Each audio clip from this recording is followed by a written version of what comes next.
what on san entertain one person ojai wouldn't will be a warrior san sebi amanenimu atra no person ojaya a minu bio ointment paying for man on a fay and son of a giant sample cra coffee amwa boost on small more prema boost on so coffee amwa aswa ono and a airton be and so Eddie Amaye.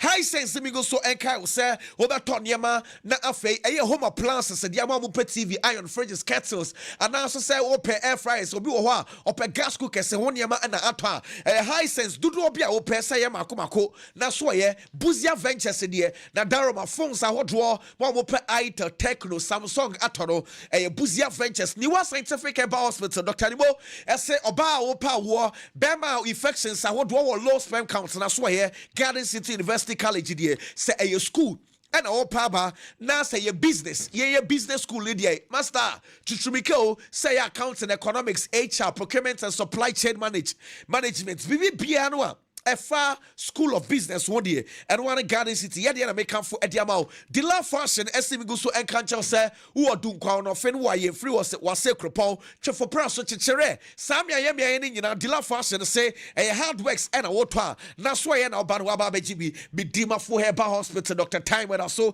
say yaria ben and a wo and a dofui to Trumicana Brana so a Brana Bajua Yarisa and will be Dima for Herba Hospital so a Kuma say or a Buakwa Agogo a Crimbeco Pokua Semayera wow pesa we DNA tie akwada no se na hu ni ye DNA na pesa we ya a blueprints DNA Kuma say obehia no asafo Snakes war, but one day in a prayer. Say a Jenny and opposite Udia, a supermarket restaurant, say a more, and opposite corner to near Madia, more backward bedjas was a say Jinan and also a super lovek more. Some eggs vital about mixture and a capsules and all. Bama, we're drawn on what's it, while we this radiabeta system, while what's in our former bar, Bosumiswa and it done a hour, was so drawn on the Bama Dana Fay, found was so a Jim, when you say a Drew.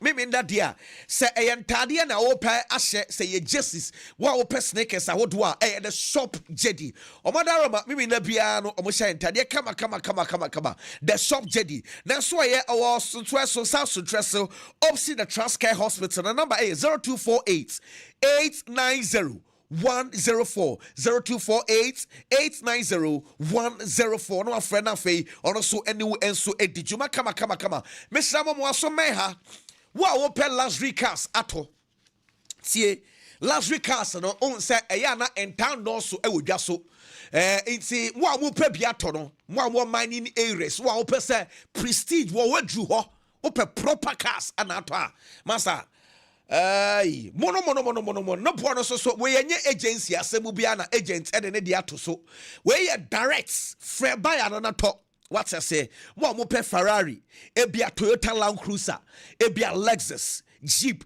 Escalade. Mo fe Escalade no mami, fama me, Escalade no. Mo so mo pe G-Wagon. Ni nyina no me se. But what day na friend number na the television so. Who tie we radio number ni 0242 044 695 0242 044 695 Fre na beje cars na the television isu bi mama kai we na so fama me Ferrari na me hwade bigi kai we ye de mama ope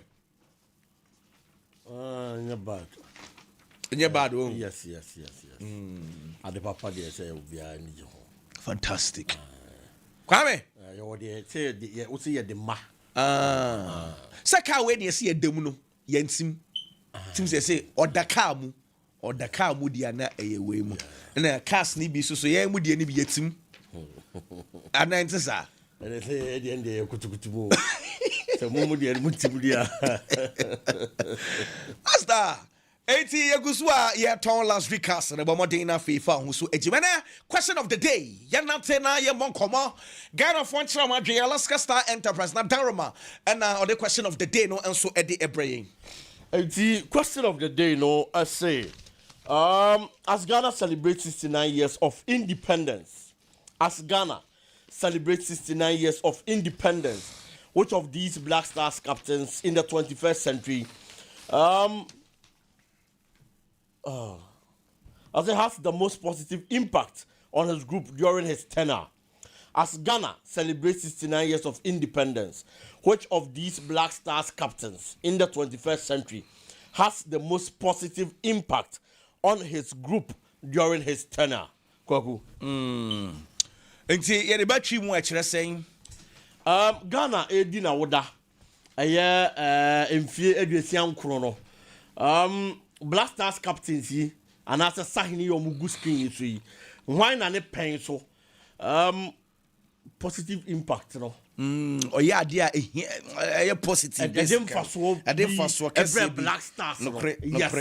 Yes. I want him for so during on the time as the leader of Black Stars. Ghana for nkyerɛ o madwen wan ɛna ne captain no enya nsusuaso pa ɛwɔ team no so. Enti Ghana for bɛkyerɛ o madwen Ghana for so nkyerɛ o madwen Kwame. Makodia ma Steven Appiah na me based on question I'm the two jana there. Me here chechim baby personally me choose Steven Appiah. Though say Andrea you time our captain blasters. Wa ye adwuma pa Samoja wa ye adwuma Jomensa wa ye adwuma. But based on positive impact there me fa Steven Appiah kwaku. Steven Appiah somewhere okay. Positive impacts. Appiah. Yeah. Big now jina hini. I'll go for Steven Appiah because Steven Appiah came at a time and a Black Stars I suffer in the past. Make us suffer in the past division our Black Stars but during Steven Appiah's leadership and in the tenure our Black Stars now adding say obetesa answer I can't confirm say na ebini ho but ko say wo ho ne say obetene two different things ebetimi ya wo ho but because of the leader our that dominant no obetimi akata so akora niema ama nsem bi wo ho no mo awonte nti during Appiah's tenure na adding so obetesa answer aside that and as that time no na media and shut down no suntina we see you can just control what goes out and also I think sir it is not necessarily about media and also because sir Tony Abuani abedi pele mu in the past they came before Steven Appiah musiki akonomo before Steven Appiah era but at that time na media stations and as a radio and TV stations are now okwakuneti say na eketo abi but even at that time umponi get the kind of division na where Black Stars anymore till Steven Appiah time they think say na media presence na grow change abedi no more time mpo but yet he was able to handle certain things. Mr. Samuel Lincoln interview was the discipline in the Black Stars camp. Was at a point. Yakobo South Africa 2010 World Cup. Or no Samuel Lincoln, many other players address ya no mupi without permission. Drew as your own with on the reception. That's Steven Appiah. I watch TV. When we saw be out here, who na Cotton and chain. And almost ask you so many needing corner be so na more dressing baby here na mo kono so omo buy no mo ntimi mpie ntare na omo de buy no mo hye de ane na mo hotel omo ni baby akọ but no omo kọ abonten omo kọ club but just because they saw the captain enye coach mpo enye Black Stars management committee member but just because they saw the captain of the team Appiah's presence adwempo na wo mo tirim so omo pia akọ chere no omo anya nkọ abra wa mi so omo say say analysis Debbie and that kind of leadership our Black Stars anymore. I think it was Adiana was aside that leading year into your first World Cup any Adiana go positively Steven Appiah impacted the Black Stars during his tenure and I think so no and I may vote for on any day. Wow. Njema so we Appiah free wa wine some ka se ebia Appiah 1 2 way assume see 3 o shisha obey anything.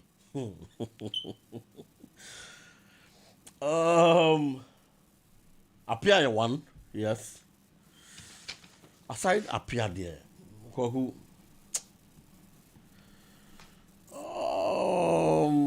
if you are looking at team no ebono and it be a tournament I call yeah baby you could do yeah ni adia as a modern bit me abam as the second captain I mean you know and did I make us a me share boy any tournament I call yeah baby you could do yeah make me a call for yeah as a modern as that captain too but during the time only one day are you yet to take and some no Appiah time and a entity Jomensa times and some no entity and I know the money be but if I am to choose Appiah 1 day I'll still go for Samoajan second.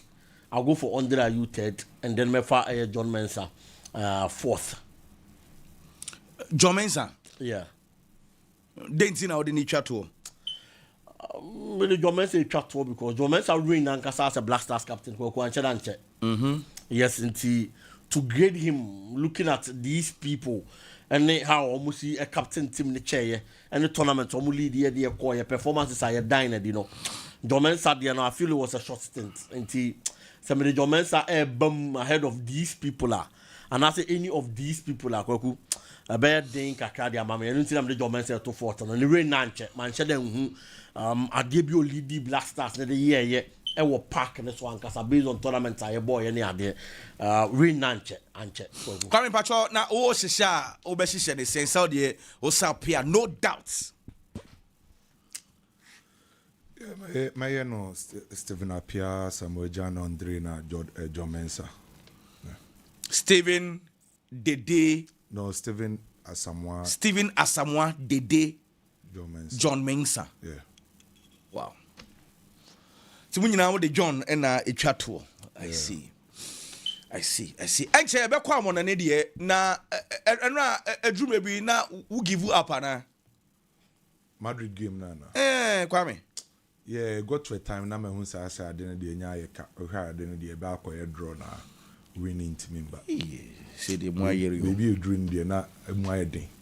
Born na no mo bon na nyoma nkoye kra. So I thought say baby you dream dey betimi ayeka, especially say won she dey hu obi a obetimi na ne hu in front of goal no.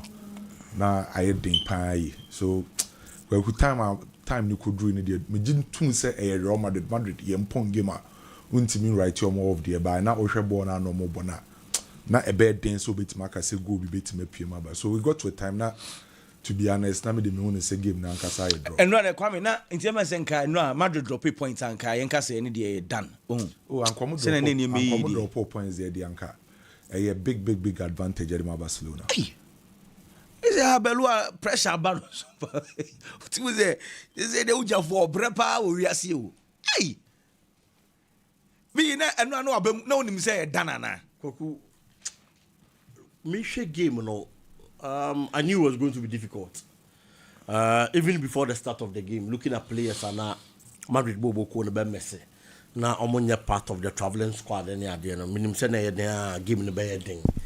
But for me to say I felt it was done for Real Madrid because game ne travel na go enya man as a winning goal nya man there I'll be lying. Honestly, now may rely on your individual brilliance. Say yet there are certain players are BBI TMC game anymore. That is how I call them, the BBI TMC players. Within a split second, and the touchback will be a difference. At the money team, the touchback will be a creative magic. At the money team, time I born no last born now. Oboshe, you know, born a bana. What I told Nipana Nation born is Onya na adi any BM. Because we know say you'll be at when it comes to that long drive, especially in areas are born kokoto you know at the man and the kwaku na a denya branch and be short and adia you need to nim ye back pa and so no and these were the moments and I may try the Madrid bobo say within a second any of these players able to me arrive to the occasion now why that difference make the Madrid bobo and I believe say Madrid bobo as a team. That is why we always say say the Biana coach system be adwuma enye the Biana coach tactics be adwuma because we draw with the now they call opponent so draw ne there and also they baba be shao until Real Madrid without certain players key players I want the squad no never extremely difficult. You know how instrumental Kylian Mbappe are for Madrid this season. Until any time Madrid is not available, player back was standing to the test and rising to the occasion. Madrid has been Vinicius Junior. It is a Madrid Mbappe ni na Vinicius ntimi empagya ni mu ama no mode mo so ama de ye hwehwe free ni hono no wantimi anya na se de Mbappe ni hono ba otaye de Real Madrid no wantimi anya pe kwaku na ya the problem aba and that was exactly what we saw yesterday. Say nipa yenim se Mbappe ni hono mo be rise to the occasion no wantimi no na go ne ho ya den e de ama Real Madrid boko but fortunately for them Valverde e kire ye se sa area hono mo ne de 18-yard area na chine de my boss be to hono no ben sa sport ne nko ade a obetimi a hawo and Osanso Yenadi, whether it was a deflection or whatever, at the end of the day, he's gotten the most important thing for Real Madrid Bobokono. I no need go na Madrid Bobokoni here. So Saboy no Valverde is he, can we say, or a Madrid best player this season, Anna? This season. I say he's doing very well. Kwame why my best player now? Season way so far you call baby you book Kev no one sir. But so far Obeka players on me the best in but I think say personally me rate Courtois and Mbappe ahead of Fedi Valverde this season. Courtois Mbappe be ahead of Mbappe goes in a way about performances way. Oh, I think performance wise Mbappe adwuma. So omumienu Courtois ne Mbappe dey me rate omo ahead of Fedi Valverde this season. But I think say oh yeah the top 3, top 4, top 5 are Fedi Valverde be by. Honestly, so Real Madrid this season Courtois performance and Mbappe performance I was so saying Fedi Valverde there.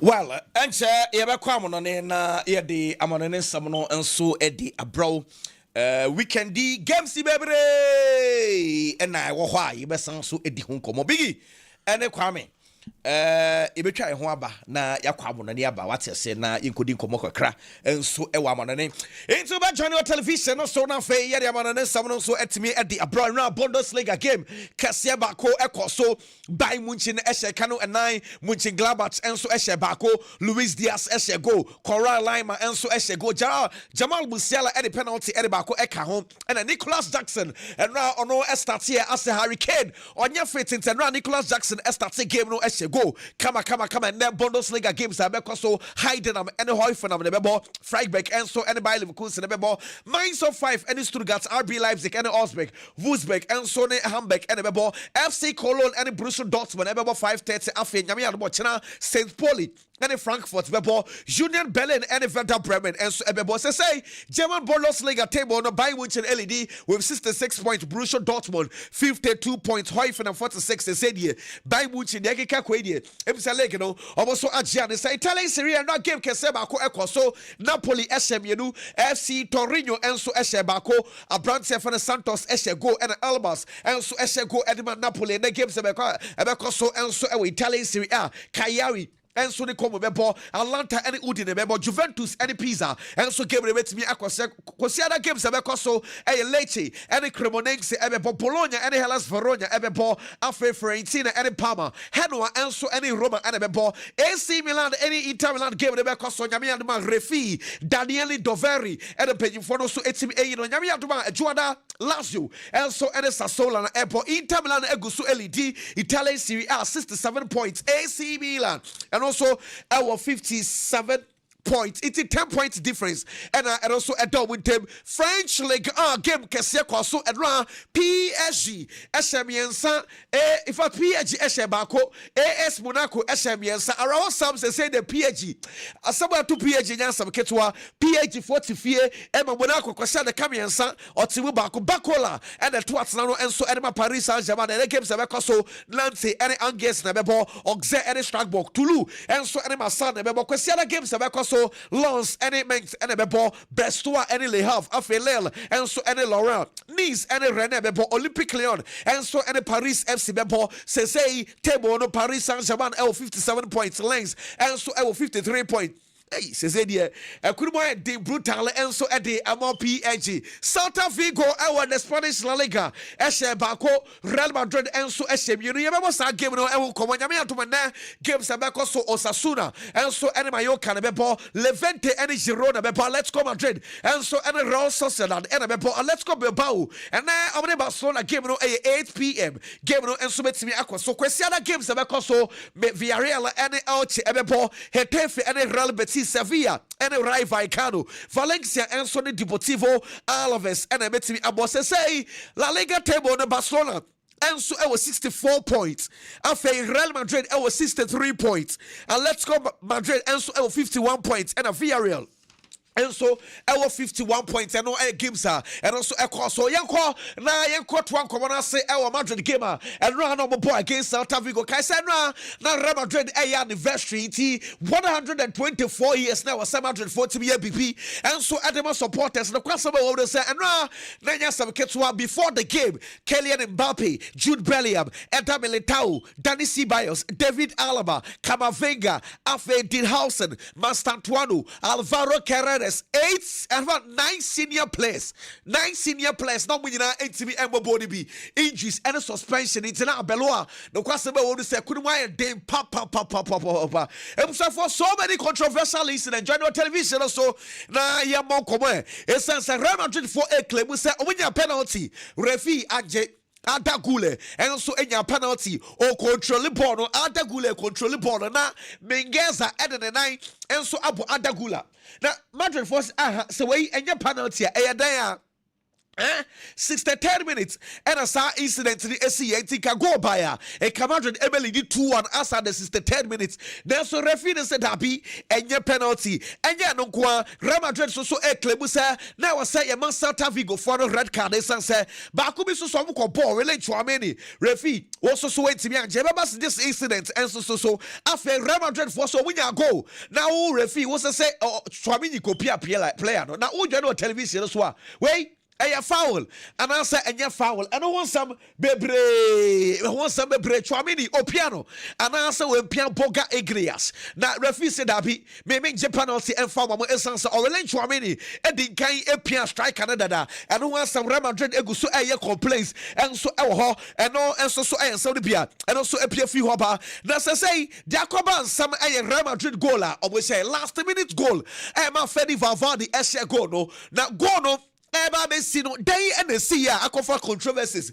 And some pray and so about Minina, Manuel and girl tackle Koye, and Uncle Fosse Dabby, way, a foul before goal. Madrid for the say and your foul, and the debates and so about our Spanish La Liga, what general television, so a foul, no, and shout about to television, also a foul, and answer and your foul.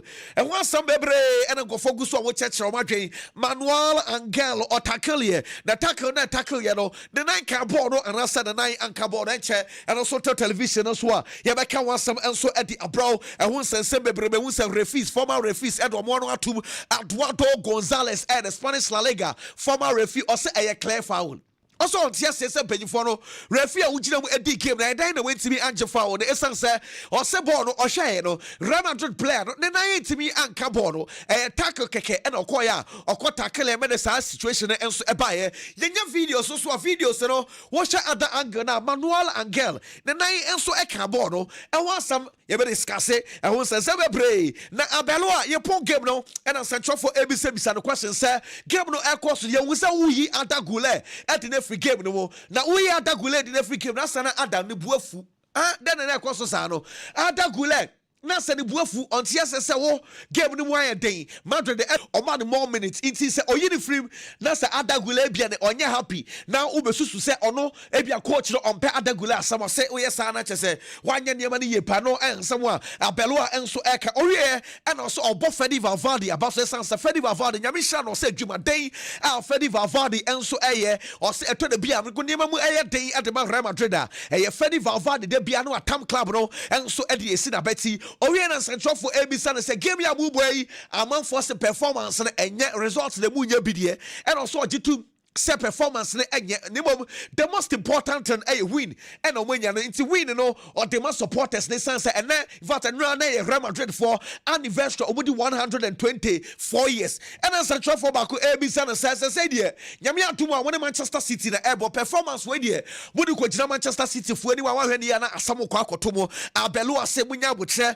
Manchester City team no nimsa Manchester City de bia o me one stubborn team o me Real Madrid e ya mama niam mu e ya den e de Madrid nebom otonkra e de akoma Real Madrid supporters no say obeya o nyina obia o Madrid supporters no hiamo esan say time bia no observe say Madrid supporters na samota place ne chia match bia no wo wiase a team no enso entimi emo eno ensama Abeloa enso e can right after winning that game no eno ensam ne bi yanko Barcelona so ye esan say na Barcelona enso ene Atletico Bilbao ena ebo ehun sensem bebre de din kan mame next of Valverde ono eye coach e man Atletico Bilbao and next of Valverde say ha game way revenge ene ye bi say papa na ada revenge ben o say ha time will be on Messia Barcelona and say Barcelona show Mosa. It's way dear. A quite beer so betting stop us. Goals don't want to Barcelona this show. Did you understand the last 4 games? Wouldn't even say Barcelona as 14 goals against Atletico Bilbao. Bilbao for the great to me, Shebi. And I know show 2-0, was show 3-0, was show 4-0, was show 5 into 2, 3, 4, 5. And then 6 and coach and extra Valverde see that or the revenge. And also on the Erasa game, the was Barcelona for while observe we pa or say high risk game na Barcelona airborne, high line na Barcelona airborne. I was some finding ways or met me a breaky Barcelona for the year. So the boys na kasa say game way dear. And we here some consider unnecessary goals na Barcelona sans show to stand away dear. A revenge game and so at the mano. And next of Valverde or met me aye. And I say on to me and referee Montero on Penifonu Eino, so it's me officiate this game. The VAR, Ebeye Pizarro Gomez, or no, and the age name as the VAR referee, and no a gamer, and also Ebetimi Akoso. Now, Coach Hansa Fleck, for the na ye kwati koma kakra de ni kan Hansa Fleck in central for na ebisa no question say papa Pedri no what to say Pedri anka say say and now no money let's come Madrid boy you know you say Pedri at na form asena ase wabre asena nan ni mu no aso ti pace kakra also Pedri oye Pedri bia boko so Pedri say no ye kama na mo made ba ko e wo so oye ne say e wo so manage Pedri injuries ne say wa manage the game time I want to plano asanso ababie ba for now na the Jose Pedri eye also mu tu kwan ene Bilbao akoba play ni wonu bo say Gavi enso etimu be san say o say Gavi abeka cha ne stop so di team na chi na fe okọ provide moral support to the team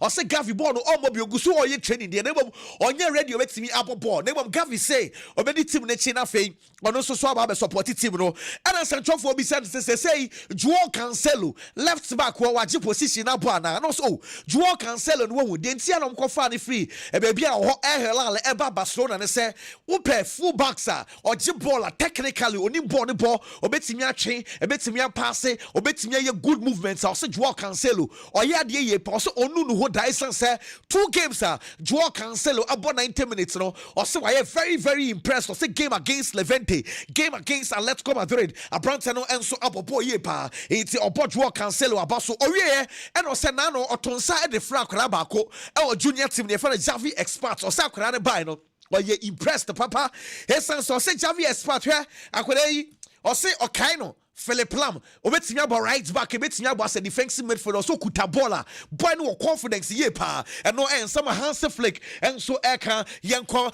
Liverpool so yesan say nyame no Liverpool for makọ wenim FA Cup game e so Liverpool e show for Hampton Wanderers by 3-1 obi e bo Andy Robertson abaso Andy Robertson say here Diedi kai wase goal waya assist de nemom o wasam kan o se opese obo abrante fe Melos Kekes abaso esan se Melos Kekes si o se oba na o struggle en kakra won se Melos Kekes form no en kakra e pejaba o so no ni problem bia o so onyi de o se Liverpool etobi no be replace it into no support bia no de ma abrante ne se akora ne mo no ball na o bo ne san so oni wugidie se Melos Kekes e betimi ai the future of Liverpool o so no atena Liverpool 9 years ni enya fe no we prove obi wrong it's only the only problem bia and no Liverpool game amone of Hampton Wanderers boy Robertson eshe goal Mohamed Salah ebo goal Alfred Curtis Jones enso ebo goal man of the match Eko Edema Rio Ingomuha Abrante master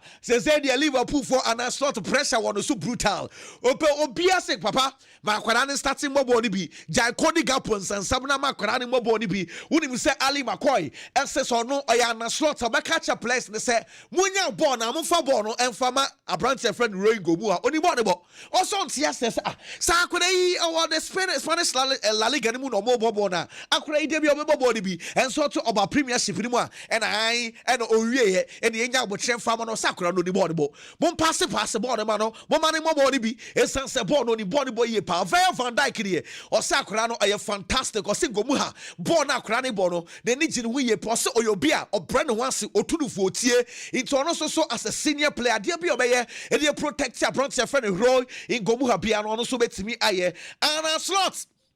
And I also all born the team no abaso or borrow in Gomuha baso. But in Gomuha and Kasankasa no a poor game no. Now a year video edit that Liverpool supporters no mutu kwine.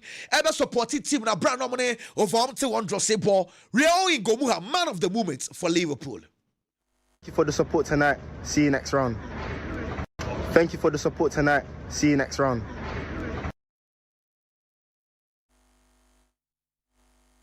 Okay, and say Mr. Mun check sound and then farm I mean afei yentie someone place no and so English Premiership Player of the Week call Edema Joao Pedro no and a Player of the Week when him say no or hat-trick against him and Aston Villa and say at the Chelsea Browns for Joao Pedro and someone and also a PFU about Thibaut Courtois.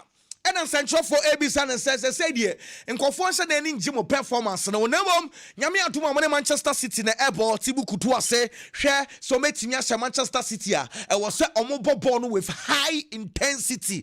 I'll say, and yes, I'll be a change in the hobby intensity. I was say, was through our face so or cancer supporters. No, sir, Sanyamia Dom Samoba Stadium, no number now, D. No man yet the day and supported team, no same for so be anywhere. In Sanyamia Duma Mopa, Mon supported team, no win yet the day and fantastic. Essence say Real Madrid betimi a share team for Manchester City chese sadia no enso etimi esi Vinicius Junior say and na all popo no abre ote won widium say wa bre papa say na say wa bo games ni bebre inti no ote won widium say wa bre na mom was see oyi brani free wa ne sharpness na ope confidence na ope obo no so say onya ball obetimi take on defenders no say dey we hu say sadia na abaye pa inti nyame aduma Manchester City game no ono so ehwe ni mu ye pa ono so wie ye na otonsa ene che supporters ne say o me here supporters no ama niema so etimi akoye enso ede amatima ye fe Real Madrid na man of the match Real Madrid game no ekọ edima Orelen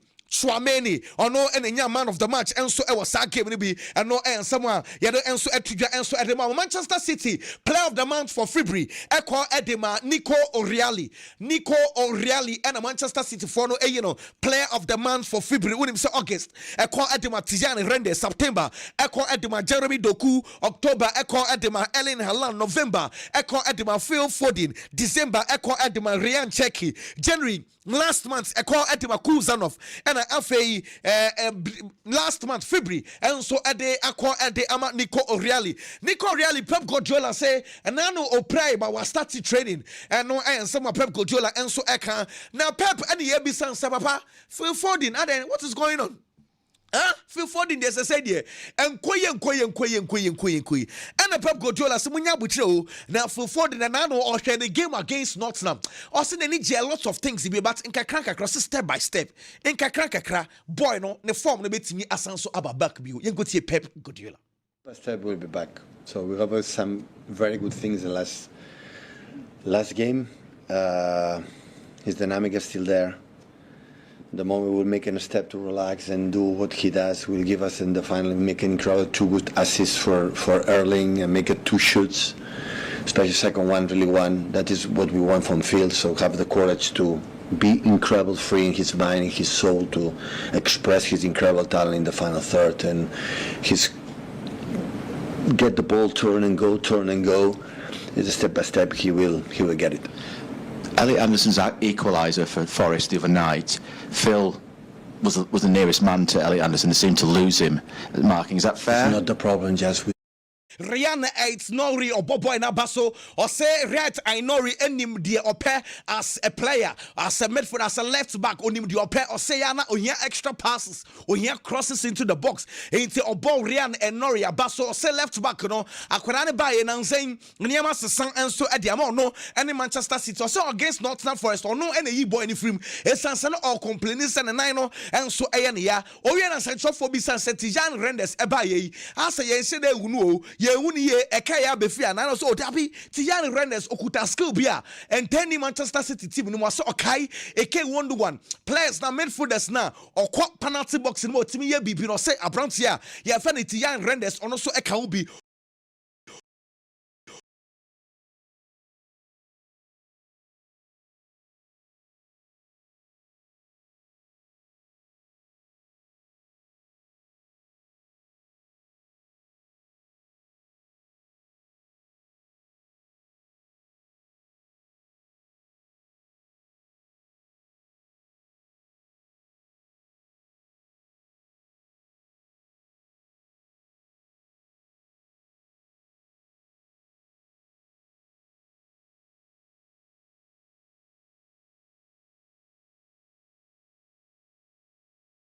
Mansfield for ya mu ko boy kwafo no pitch no kwafo se enye na eno na be affect mu ana na okra no o complain e de a kire mpanyifo no se pitch we de wodi agra wan we na players na ko propro Mikel Arteta after say kwafo complain say kwafo no pitch no nye papa the pitch why well there's not a lot of grass in certain areas. It's normal. It's the beauty of this competition as well. You have to go there, you have to adapt. We all been playing since I was little. We all play in those stadiums or worse, so you need to adapt to that context and make the most out of it. There's been quite a few upsets this season. You as a player, is there an FA Cup game that you look back upon and think, I don't want to put that negativity, but I have the feeling that we've been knocked out. We've been knocked out a few.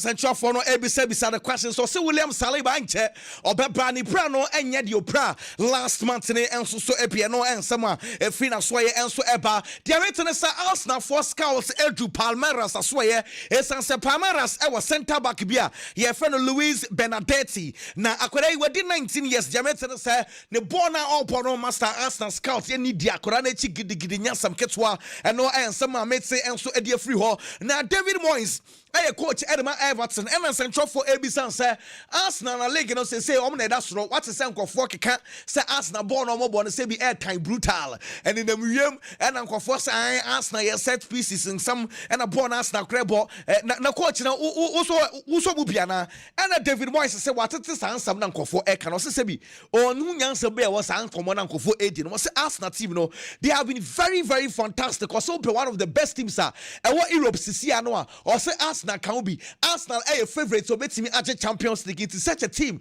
or ball identity and our day bad result e bia we ka Arsenal ball no mo no and so enye fe or say Premiership no start ya na Arsenal koda so obi such teams aka no mo he and Arsenal start ya de ankofo kan sambo no enso edefa Arsenal was on there sansam na ankofo kan no ne ankofo so enya dwen and no ensama David Moyes enso eka and no Paris Saint-Germain akoju omani so PSG says the last season PSG lose 2 games per so far so lose for 57 points and says Lens nyame aduma ochina omani team FN mind 05 and obo so mo sa aka 1 point per na no one sambebre Luis Enrique says the no kwasam ne say confidence I the football no or say yankoto no market e was a place na kasa yiro ho or say at the moment e was so munyina gitum say PSG form no e wo form brutal or say PSG team no safa na boys no animu ya obia pagya ne money mu esansa nyame adoma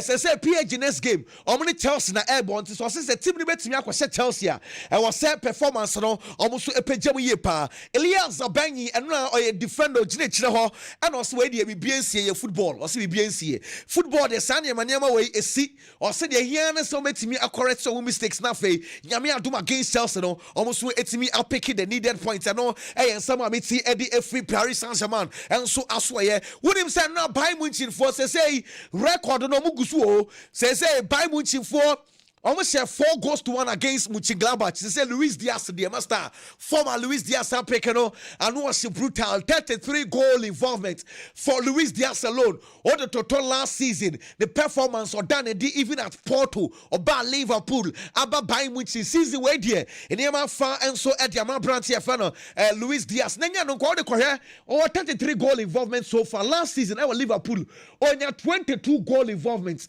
Last 2 seasons now 18. It's share from 18 to 22 to 33. Yeah, season, no, say, I'm on for ball Luis Diaz Abaso. Now, by much in team, no, so for much 92 goals. Now, yes, a record a down for Bayern Munich. Our league in the Munich, Bayern Munich has 101 goals. 101 goals in 1971, 1972 season. I know an record. I want at my Bayern Munich say about season away. Now, what's your goals to do? Say, team way. Was set 10 goals, or break here sets a record. Games in the Susuaka 9 must have waited. Visan Company ever set a record. I can 9 games, or yeah, more than 10 goals. Must have Visan Company ever set a record. No, now wouldn't say Europe. Bayern Munich for the witness say, hey, omo targets enye omo kasankasa record omo see Europe record there dada for the European top 5 leagues say obi ashe goals to e wo league ni mu Real Madrid there. Real Madrid has 121 goals in 1963 1964 season. It's 121 goals and possible say Bayern Munich for betimi ache san record no na no question among for so ebisa ba me Chelsea yanko Chelsea aso ye Liam Rosinia coach Edema Chelsea and some baby and a central for Ensu Ebisa. Diadin kind and a central for Ebisa say, Papa says, ye wouldn't yamasu you goalkeeping situation, you know. Why a Chelsea goalkeeper says, hey, Joggins and Ababeji Ponana and Robert Sanchez or Nuna Eda Podimu and also here, more senior Muslim goalkeeping situation or no one is out, no so your coach. Her performance or also create competitive environments and these two goalkeepers. They go to someone, Coach Liam Rosiniano or check them about Chelsea goalkeeping situation. Next few games. I know you have spoken a lot about goalkeepers over the last sort of week or so. And I know you spoke about your selection this week. What do you do going forwards in the next few games? Because you would often switch into cup keeper, if you like. So how are you going to balance this over the next I think 2-3 weeks? for me, like genuinely, I look at the goalkeeper position maybe differently. It's for on each game. I want there to be competition in every area of the pitch. I know traditionally, if there's a change of goalkeeper, it's like he's now the number one. It's not the case. It's not the case at all. So we will pick, and I will try and pick the best team possible for each game. And Phil's been waiting, really, not waiting, he's been working for his opportunity. I thought he took his opportunity really, really well. Our massive influence in the game in terms of our build structure and how we created chances and goals came from Phil. And he put in a really good performance, but Rob's put in great performances as well. But I want there to be competition in every area of the pitch. I understand that. You know, and I chance up a competition and so a bar in any area of the pitch and yes, a goalkeeper. Now the uncle himself no number one or said that be and no NT and also some position and as I'm sure for be son say papa share ask na for and a good so leg no the dasro what it is and for can say ask na for born no more and yefe and I ask na some leg no crown no more sebi and your leg papa what is some now also so odd one over 2 1 nice and say David Moyes actually na against and for nya de omo keka no na Liam Rosinia also swear ask na born no more deserve one Wait, having come against Arsenal. A very good team. That's why they are where they are. I think they're very well organised in every aspect of the game. And I think the beautiful thing about football is you can play any way that you want to play it if you believe in it. They believe in what they do.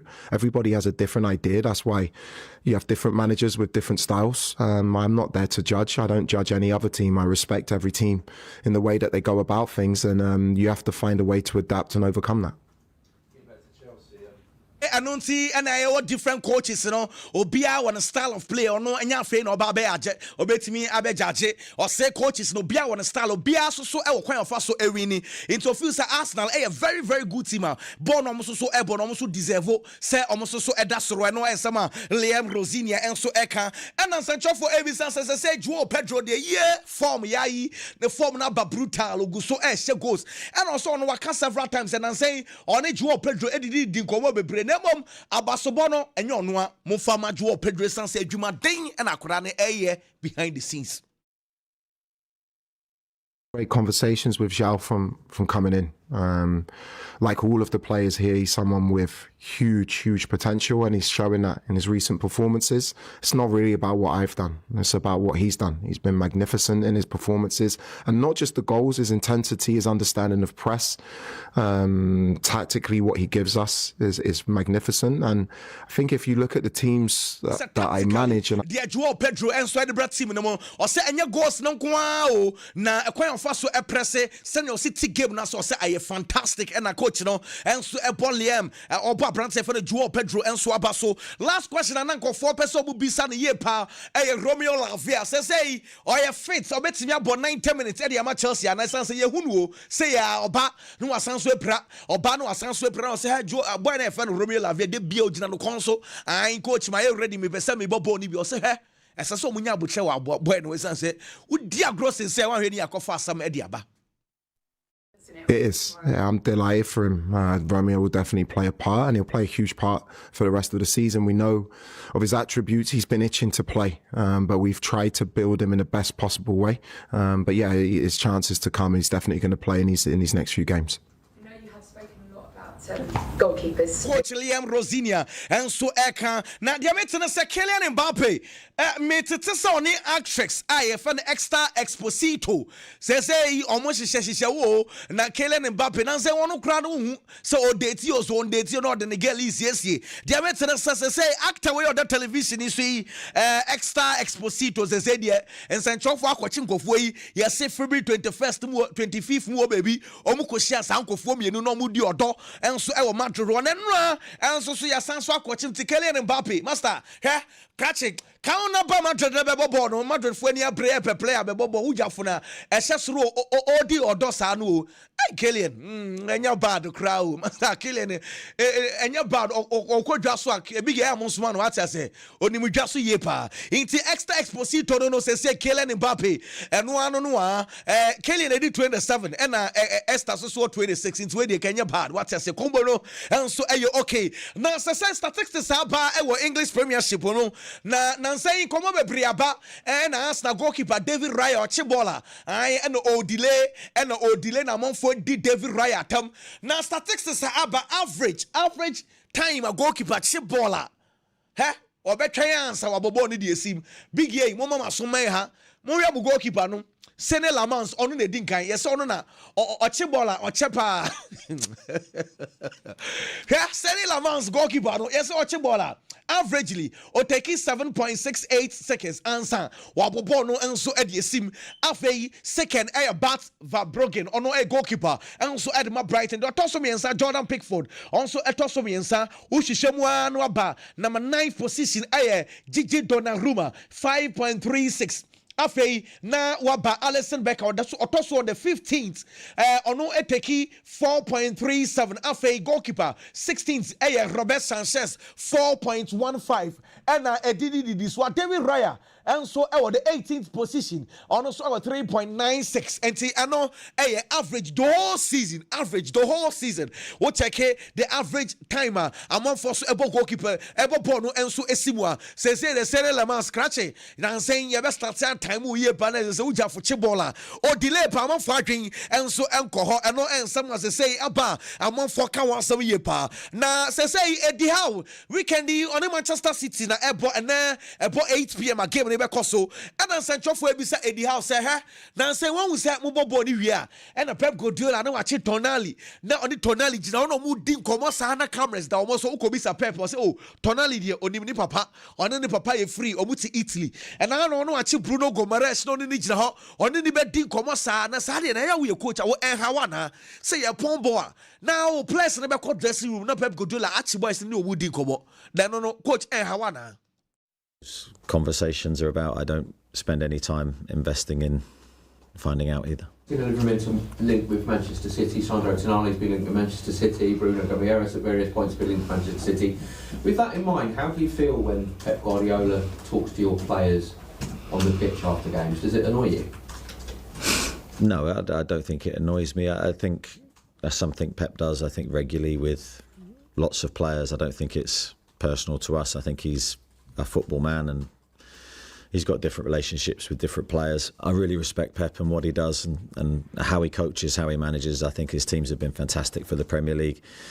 Fantastic for football, really. I think he's a revolutionary with what he does, and that's just part of his psychology. I don't know what those conversations are about. I don't spend any time investing in... Pep or your pep football year pa into a idea and your non players Pep Guardiola had the players in the Bebri into no says I didn't hear say Okakubi sa Pep Guardiola said then and I will catch him a player no or said it and some be so anyone Sandro Tonali the met and say master Manchester United former Parkwana Momo in Brewati his sons are made to say Andre Better Arsenal sporting director and he didn't come up behind the scenes master or did any ashame a brand and a for bueno. And so at the Arsenal, the American say Laporta says hey, was starting any Vatican who call Rome Pope. And Laporta starting in the come on, made it to say, what catch them penny for and say, Opesa Pope, Eben Bompire, and so at my Barcelona Camp Nou. Yamia to my officially so Ubia.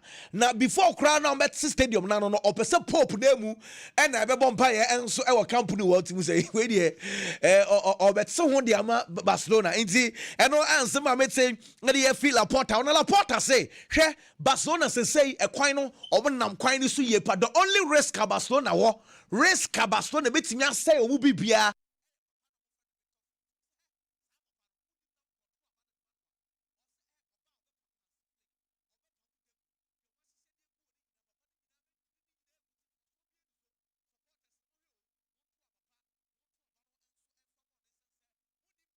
mo koto aba no enso edema papa ye fra no Victor Font, I hear now and Yama and so etimi assassin and no and someone and also a Pia Fila Porta and so Aswaye Eba and to say La Porta near Bre or Yama supporters and so bet Twaba and so at the Amano say we drew Pope say Pope Mabompire and so and Fama Camp no Yamia Duma say Omu and so a Pia Stadium no and no and someone made say Eddie Fibason and so Aswaye Eba Hamza Abdul Karim Aya Brantia now Osakai Adama Al Hali now no you catch us about joining Barcelona wouldn't say or buy or more ball. Need understand the work permits and a stall. And penny for 8 and can we or call Egypt to their maintenance as I say work permits and penny for I'm on the green light to say a quite more at the hall work permits and Saka into the Zedia or best Tatia kind and so at the Ama Barcelona no and someone Mesomiti Eddie Efi Barcelona and so Aswaye and so Eba would him say and now Vesan Company Emma Korai for Maicon Cardozo. Now, I with this 17 years, on my chance of making the debut out of the Bundesliga. Now, I ne papa, ya friend Douglas Cardozo, ne papa so swab ball pen, and no game no echo so, Vesan Company, Emani Banabo be the master. Papa no, now fay atuni nisio, me and I'm a bobo man, said I'm a boy and quite Rebiasa, me bay, and as I say, we're making the debut our buying winching at age 17. Meu garoto vai entrar! Obrigado, meu Deus, que o seu nome santo seja exaltado! Boa, meu garoto! Valeu! Na casa mais segura do país, a casa de apostas é só escrever. While I know and someone who sweep a few up now, you didn't catch us a Barcelona Gusso, our markets in the more center back, center back a Barcelona panel on pair, the Obetisika Kessia top a low cost be, and now you didn't Bob place Libre Bredin at the amount, ya Bob Marcos Sanasa Dean at the Achel, ya Bon Natana Kidin at the Achel, a team back quiet since they say, a Bransia for Ivan Indica, AS Roma for center back name it to say, also Dean Aqua Pima Pennyfono, and so a good one discussions to say, Omonkofa Brente and also say Omunjai, his son says, say, Second, what dear, low cost center back and a Barcelona, and so a good market anymore, also airpair, and now forms one dross of 4 a year. Just a picture kesiye about Diogo Jota. Na mpenyimfo se say die o call vomte one dross for omo reception wa. If it's a na kwai picture way omunyimfiri what da. The two sign in honor of a Brante for the Diogo Jota sans a Brante. Still no am so mudi yaw say a Brante no and so if we picture kese and no dia kobo Barcelona elections are eba so no Max Syria nano or did the signatures ekọ in penyifo na yi ni frimu matters on so atam sam no e de court so on tiase say 300 ni kwa ni signatures makomako 300 ni penyifo no ko hwehwe mu a omo say nye signatures be pa no so what hwe say And yes, how they are some of the court, and yes, when you find out, yes, I'm a part of any elections in Goso. They couldn't buy a day. Young for someone see Yabrano Echo, na Yantwaso, na Yafa analysis, no, and so and from Radarma. Gusu share na Unia Sunya Quina, na Onosu and Shebi. Kwame Dela, Opeyi Bipia, Boko Biodia, Ghana 480 year show. Yakwaku, Mamenchia, Yeti for Yasha and Ano pay. May you sure say Nipadudu Anana train where the kind of stories be na dia tuja. Matches a hood also so ebekoso, ewonku fun cruise. Enra ebi koso, enesusu ebi bekoso, nyami adumet ni bekoso. Medi bi babi gidi bi ba, so kwaku straight away yen move into serious business. Mamensha say free enra Spanish Premier La Liga match ba kwe toja. Between Celta Vigo and Real Madrid Bobokuno. Yebo game ni nyina ewie no. Na Real Madrid etimi akwa we need 2-1. Difficult game for both sides. Na eye game na me expect say ebe din e de ama Real Madrid ana eye the home side Celta Vigo. We got to a time majority of Madridistas and Madrid fans ni nyina no ehun say bebi ekeka ko edi anhwe ya na Real Madrid entimi enwi ni game no until 90+4 ana Fede Valverde enya sa winning goal ne de ma Real Madrid 4 etimi the 3 maximum points. Many obi bia o ka se Real Madrid general performance enura no na answer ni meni nipa ne ya adwen enura me hwe ball no as a Madrid fan, as a pundit say oh ye fair na o de no kra ka asema the general performance of Real Madrid na enye the best, which means sure say obi mpokra be debate about say enura Real Madrid ball pa there be those say Real Madrid for winning by the performance in the so what the no crack asema na enye the best. The collective play of Real Madrid na enye the best. Say Real Madrid is see a kind collectively. Who expect to say players ni bit ma bot to a certain pattern. Who expect to say players ni bit ma bot omo to omo say ubo sa teamwork no enra ya nse de hu sa de no. Tactically abelu ade untimi nka say oba be say Real Madrid team no e be ya de hu bia no. So the collective play, the tactical aspect of the game, na enye the best for Real Madrid Bobuku. Enra Real Madrid and Shas with a striker. Brahim Diaz, Vinicius Junior, and a lead attack, you know. And oba branch friends Fede Valverde. E won finfin ho. Obo Chouameni won finfin ho. Sa so no kofa akrake to a friend say Thiago de ne baye, and obo Adagule. And a chiro for no. O yusu a branch friend say Rudiger. Arnold and a fellow man the so by Asensio so by ano mu complete kotwa da post nim ano mu complete the Real Madrid bobuko no kwakwadia me hu say na Real Madrid struggle pa say one Real Madrid no more finding difficult so make ma break Celta Vigo a defensive structure no the defensive structure of Real Madrid na aye den for Celta Vigo na aye den say Real Madrid bet ma break his defensive structure no na almost struggle then creativity na Real Madrid lack creativity on finfin ho.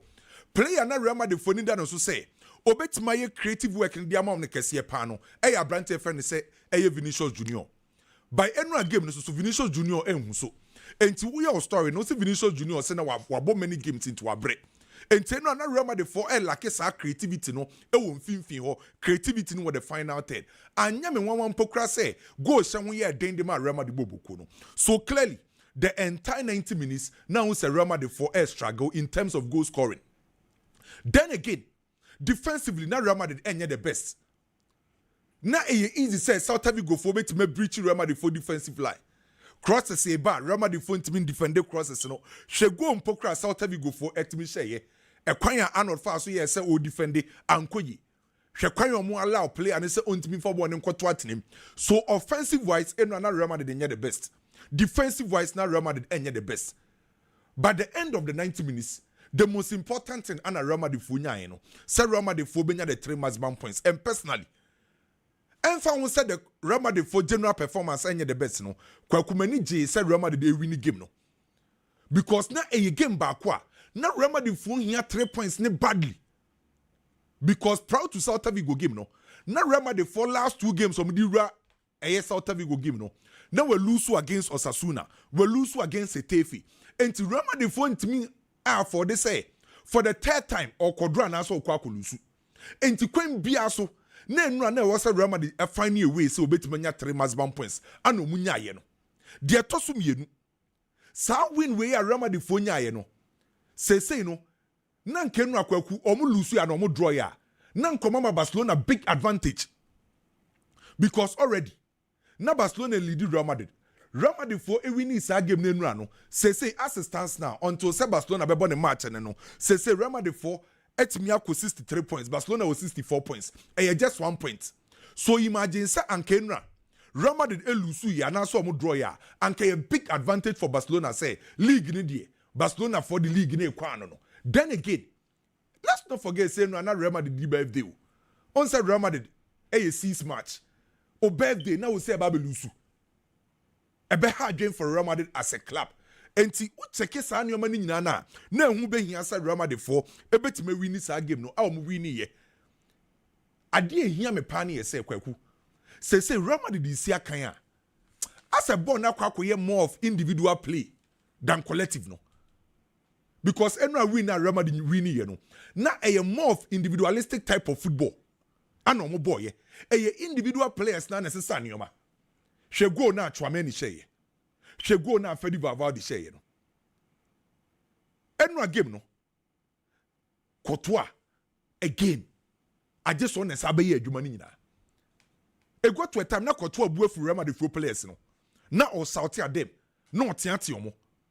Real Madrid win you by kwaku Courtois ye saves miensa bia sa saves ni nya na betuma to atene de bia me kan sa on e Real Madrid for agenkwa se o pe proper agenkwa e Courtois se Real Madrid be concede 3 a ote so ba 2 se Real Madrid de was Real Madrid concede 4 no ote so de aba 2 and answer 3 enfa won say no Real Madrid win ye no o pe player ba kwa no oye key Edema Real Madrid say onya defeat na Courtois ka ho saves miensa na oye no kwaku e prevent Real Madrid say omu lusu sa game no oyi Courtois free wa another player no me hu say onya good day e fellow Mandy on the left side of defense on say fellow Mandy because of injury so atena fi ache by eno fellow Mandy defensively na onya bad me kai e pass 93rd minute no o yesa defensive work bi na e aspas before Fede Valverde go no or prevent Celta Vigo for so munche go no ekoye obi anka sa ball ne to atene man ka game no Real Madrid for lose and I think say fellow man the performance na enye bad because proud to Fede Valverde go no sa kwan a fellow man the stop aspas no and necessary ma Kwame the tackle was good dem ye mu hyehyeme because oye rough and ka penalty the way Amakuma see 2 ye no it was a good tackle good tackle. And the leader here, Fede Valverde question. But I say all of will be about Fede Valverde. So the defender na here any day count. But no Madrid you lucky. If you say Iago Aspas ball the ball pull no. Good. Aye. And two fellow man the free wa. Another player na or performance any bad was Abrante Fense Chouameni. Yeah, man of the match. In the last 3 games, was man of the match in Quanto Asu 3. In the last 3 games against Benfica home and away, then against a team my friend say Celta Vigo so perform very well. Even I think say against Getafe in Pokrana the performance in your bad. And this what check here. Chouameni performance in me will say we need a lot of balls on Finfio. And Enra Krana or Shasi and Thiago no. Now me impressed with Akrana performance. The work rate, how you compose our tight spaces, then Fede Valverde. It's so performance na enye bad. Second half no. Fede Valverde the stability be in terms of possession at the Real Madrid. So second half no say na Real Madrid for a little bit calm. And sa stability na Fede Valverde na the by. So you know the general performance of Real Madrid the na enye the best. Kwame na Adagula ye ni free mu na reaction akwa stir lots of controversies bebre aba den komo bebre aba no. Na wo hu ni saying. Oh I think say etode bia won say eya akoye normal. Though say enye the best thing say we player na you free game ma ube show some kind of attitude that a sending wrong signal at the crowd one team but I won't say it seems say players e kwa koyo musu ye omu free games man na omu body language no any omu poster na chese omu nya happy and un say already obeka story be a course or Turkey Adagule yesi ni coach baako beka say as a match be only targeting the match dey in free and so steady it seems as every game bia no say Real Madrid be substitution bia the first person about team yada gule say obo good game say ombo good game say the entie ebebe national no say no na nkwada na net bench because say penyifo na net bench na ofuma penyi about here say ba nkwada no so te bench a na we yi na film say akwada mbebo me sure say eno so beka ho bi but you know I don't think say Abelu time because every match be obo nti Abelu say obisa omo ye saa de man say coaches na aba Madrid omududu wo sen e na ama dagule chances e chen yo no because match be a omanebo so I don't think say on penalty there be maybe say coach na nkasa na nima de kronti a oye saa de no by a normal say menka say a good practice by a kwakoye normal say as a player a free man na or kasa no though any good practice by majority of players are in the Kweku so you know Kweku I believe the 3 maximum points was very important for Real Madrid though say general performance collectively tactically attacking wise defensive wise not any the best by 3 points in there na very okay say Real Madrid nyasa 3 maximum points no Barcelona kwa way to Bilbao Kweku nukre wo ni say team ba kwa Barcelona china obone left and right Bilbao say anytime ya Barcelona be share Bilbao bia no as a Barca for mo say omo ye nkra bi say because recently Barcelona na Bilbao games 3 4 5 no kangu Bilbao then again onim say emre bi atwem na Barcelona e wo venues bi omo call mo brepa baako e Sociedad fee baako e Bilbao fee emre bi atwem na Barcelona e call Bilbao fee a onim say a grounds back kwa usros and shon back drop points but nan say nyoma na sesa Barcelona ekọ Bilbao fia okonya results ope entisa wo check omo recent meetings wo check Barcelona okọ Bilbao fie na wo sa be check omo nyina obi form ni obi general performance a so clear say going into the game Barcelona na your favorites menya sure say obi betima analyze game we pa ka kire me say Bilbao ahead of Barcelona menya sure so betima catch him say Bilbao yeah dey say Barcelona Kweku the last time I'm checking Bilbao say Barcelona or La Liga 2020 since then La Liga Bilbao ntimi nche team e friend say Barcelona enti Barca and Sada Bilbao so bebre nemum mejitum say Barcelona was ro say Bilbao Barcelona wo good record say Bilbao recent matches Barcelona was ro say Bilbao no I guess Barcelona koye adwumaden ansa no metimi age 3 points no se u wini match no kwaku yemfa yensa nse yebotom yemkodi agro untimi nye lazy on the pitch now we expected 3 maximum points there be enti Barcelona nansen ohye Bilbao no Barca ye adwumaden ana omde gi 3 points no so me expected Barcelona ekọ Bilbao fie no adwumaden omo ye omde gi ehye Bilbao no e wo so mo ko continuous adwumaden no next of Valverde say game way a revenge the last 4 games were conceded 14 goals on share back crowd say a revenge possible ana ewiase bibia possible no be a was share bebre ato so za no utimi nya kokodro ka say game way a revenge say was opeso ote ne ho enti no ka say revenge no en say obi ka say ade we dem game way am ko na revenge e che eniadin any who form of the game nim. That's the reason why I make us say and from Barcelona dominated Bilbao. I was some koye jumadin because Bilbao for the ban omo de any brebi never. Enti Barcelona was Barcelona so di any bre e share omo. So what check Ernesto Valverde any Bilbao team na kwaku. In their last 5 games for La Liga, omo improve pa. That's where was Barcelona share. The general performance of Bilbao this season ain't the best. By Bilbao for last 5 games akwa channel me hu some massive improvements a on person omo to asade ne so na say the Ernesto Valverde ya omunyom results ne say o make sure say on be well organized e won finfin ho obi oni Ernesto Valverde bi anim say oye one coach a op proper midfield organization and to say last 5 games for La Liga o match as so mu gain results nyina no how we organize o mu ball our midfield how we make sure say omo pressing no intensity ne be kosoro enti say what check here Bilbao for first round kwaku sa ko check omo passes per defensive action second leg you know a second round no improve and they say intensity omo the press no etimi improve very well especially in their last 5 games and omo rapid transition no more utilize omo rings no and a direct play on say Iñaki Bebo and less Nico Williams they wenya knock and it's our 2 players no and omo direct play ni omo transition ni nyina no omo disi omo so any idea you say Bilbao 4 year in their last 5 games ekoye edemom kwaku mimi won say Barcelona lose game we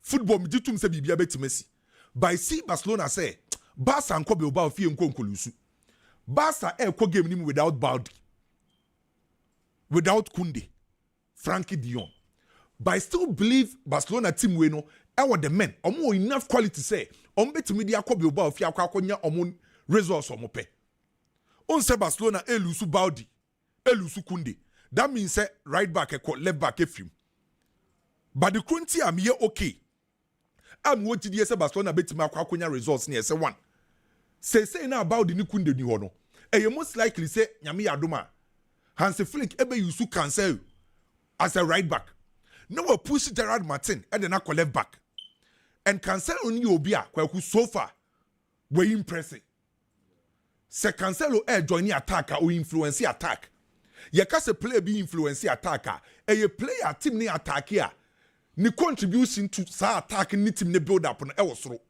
because otimi create and the mass team no and Cancelo is a player say obo as a fullback no join the attacker obetima create and they are trying crosses pinpoint crosses ni no ye the opponent 18-yard box ni no a year result go at the Barcelona and they say they didn't call the right side of attack a defense now okobo right back can the combination with Lamine Yamal and to say o say Koundé ni ho now the Cancelo okobo right back means say any problem here. And Gerard Martin on the left side of defense, left back no. On say Gerard Martin the a left back noble. And they say coach no pushing as a left center back. And if it is a Hansi Flick, Eddie Gerard Martin kobo as a left center back no. The performance wa peki form bia obi answer dan kan want him. By one player he say over form of Barcelona pan Gerard Martin. And because of the form, MMGD says or say kobo left back no betimabo. In finfi ho Barcelona Frankie de Jong anyhow. Entebeye Pedri na kwakoye Mark Bernal e wo mfimfi ho kwaku Pedro ohia introduction of football mu bie mana mete se obi jeje Pedro hu sesi ana eye mesere kakra because kwaku Pedro ohia go ohia assess no de approve bibia o onimbo na nkasa bo adoma chede no ye de ama no ana o se ye hu adwuma enti kwan a Pedro beje bo mfimfi kwaku obedada ne ho obe create obe carry ball obe ma o pass a split defense Nansen hwe passes are no de Lamine Yamal. Nansen yo muni Atletico Madrid share no. Unhu pass no de Lamine no. Even pokrasa Koundé assess no ye no. On the mass a pass no. Enti oye sa me for the sa. Kwaku oje ball na de ma Pedri hu ye hu kes ba ko pa ye say. Onim se otimi de ne body no e beat you. An otimi fake pass. Enti se ball ni kura na aso obeto pass no wa fake pass no. No wa beat you opponent na afedi wa dan no. And it's ne body balance, body check, you know. Pedri to me, yes, I didn't beat the midfielders. Sa control some crowd yenka.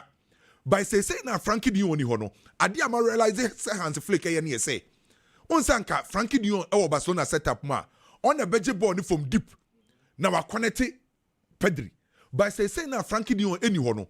On my Pedri mum and a drop of a beje ball ni free actually. Na wa carry ball no ama Mark Bernal ko nanim because Mark Bernal nim go ne se enti se Mark Bernal ne ko nanim no kodru eye penalty box ni ma inside around penalty box no oye dangerous time bia no se otimi position no very well de bia no or at the right place at the right time no akabo ne de ato atenim enti enfa wo se Frankie de Jong impocracy akan no Barcelona midfielders omo no kwaku omo ye capable so betima control game no e de ma Barcelona bobuku no Lamine Yamal bebo on the right side, Rafinha on the left side. Lewandowski are returning.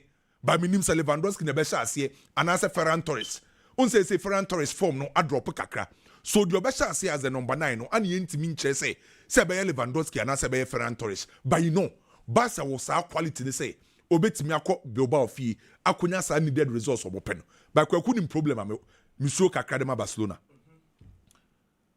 Barcelona against Atletico Madrid.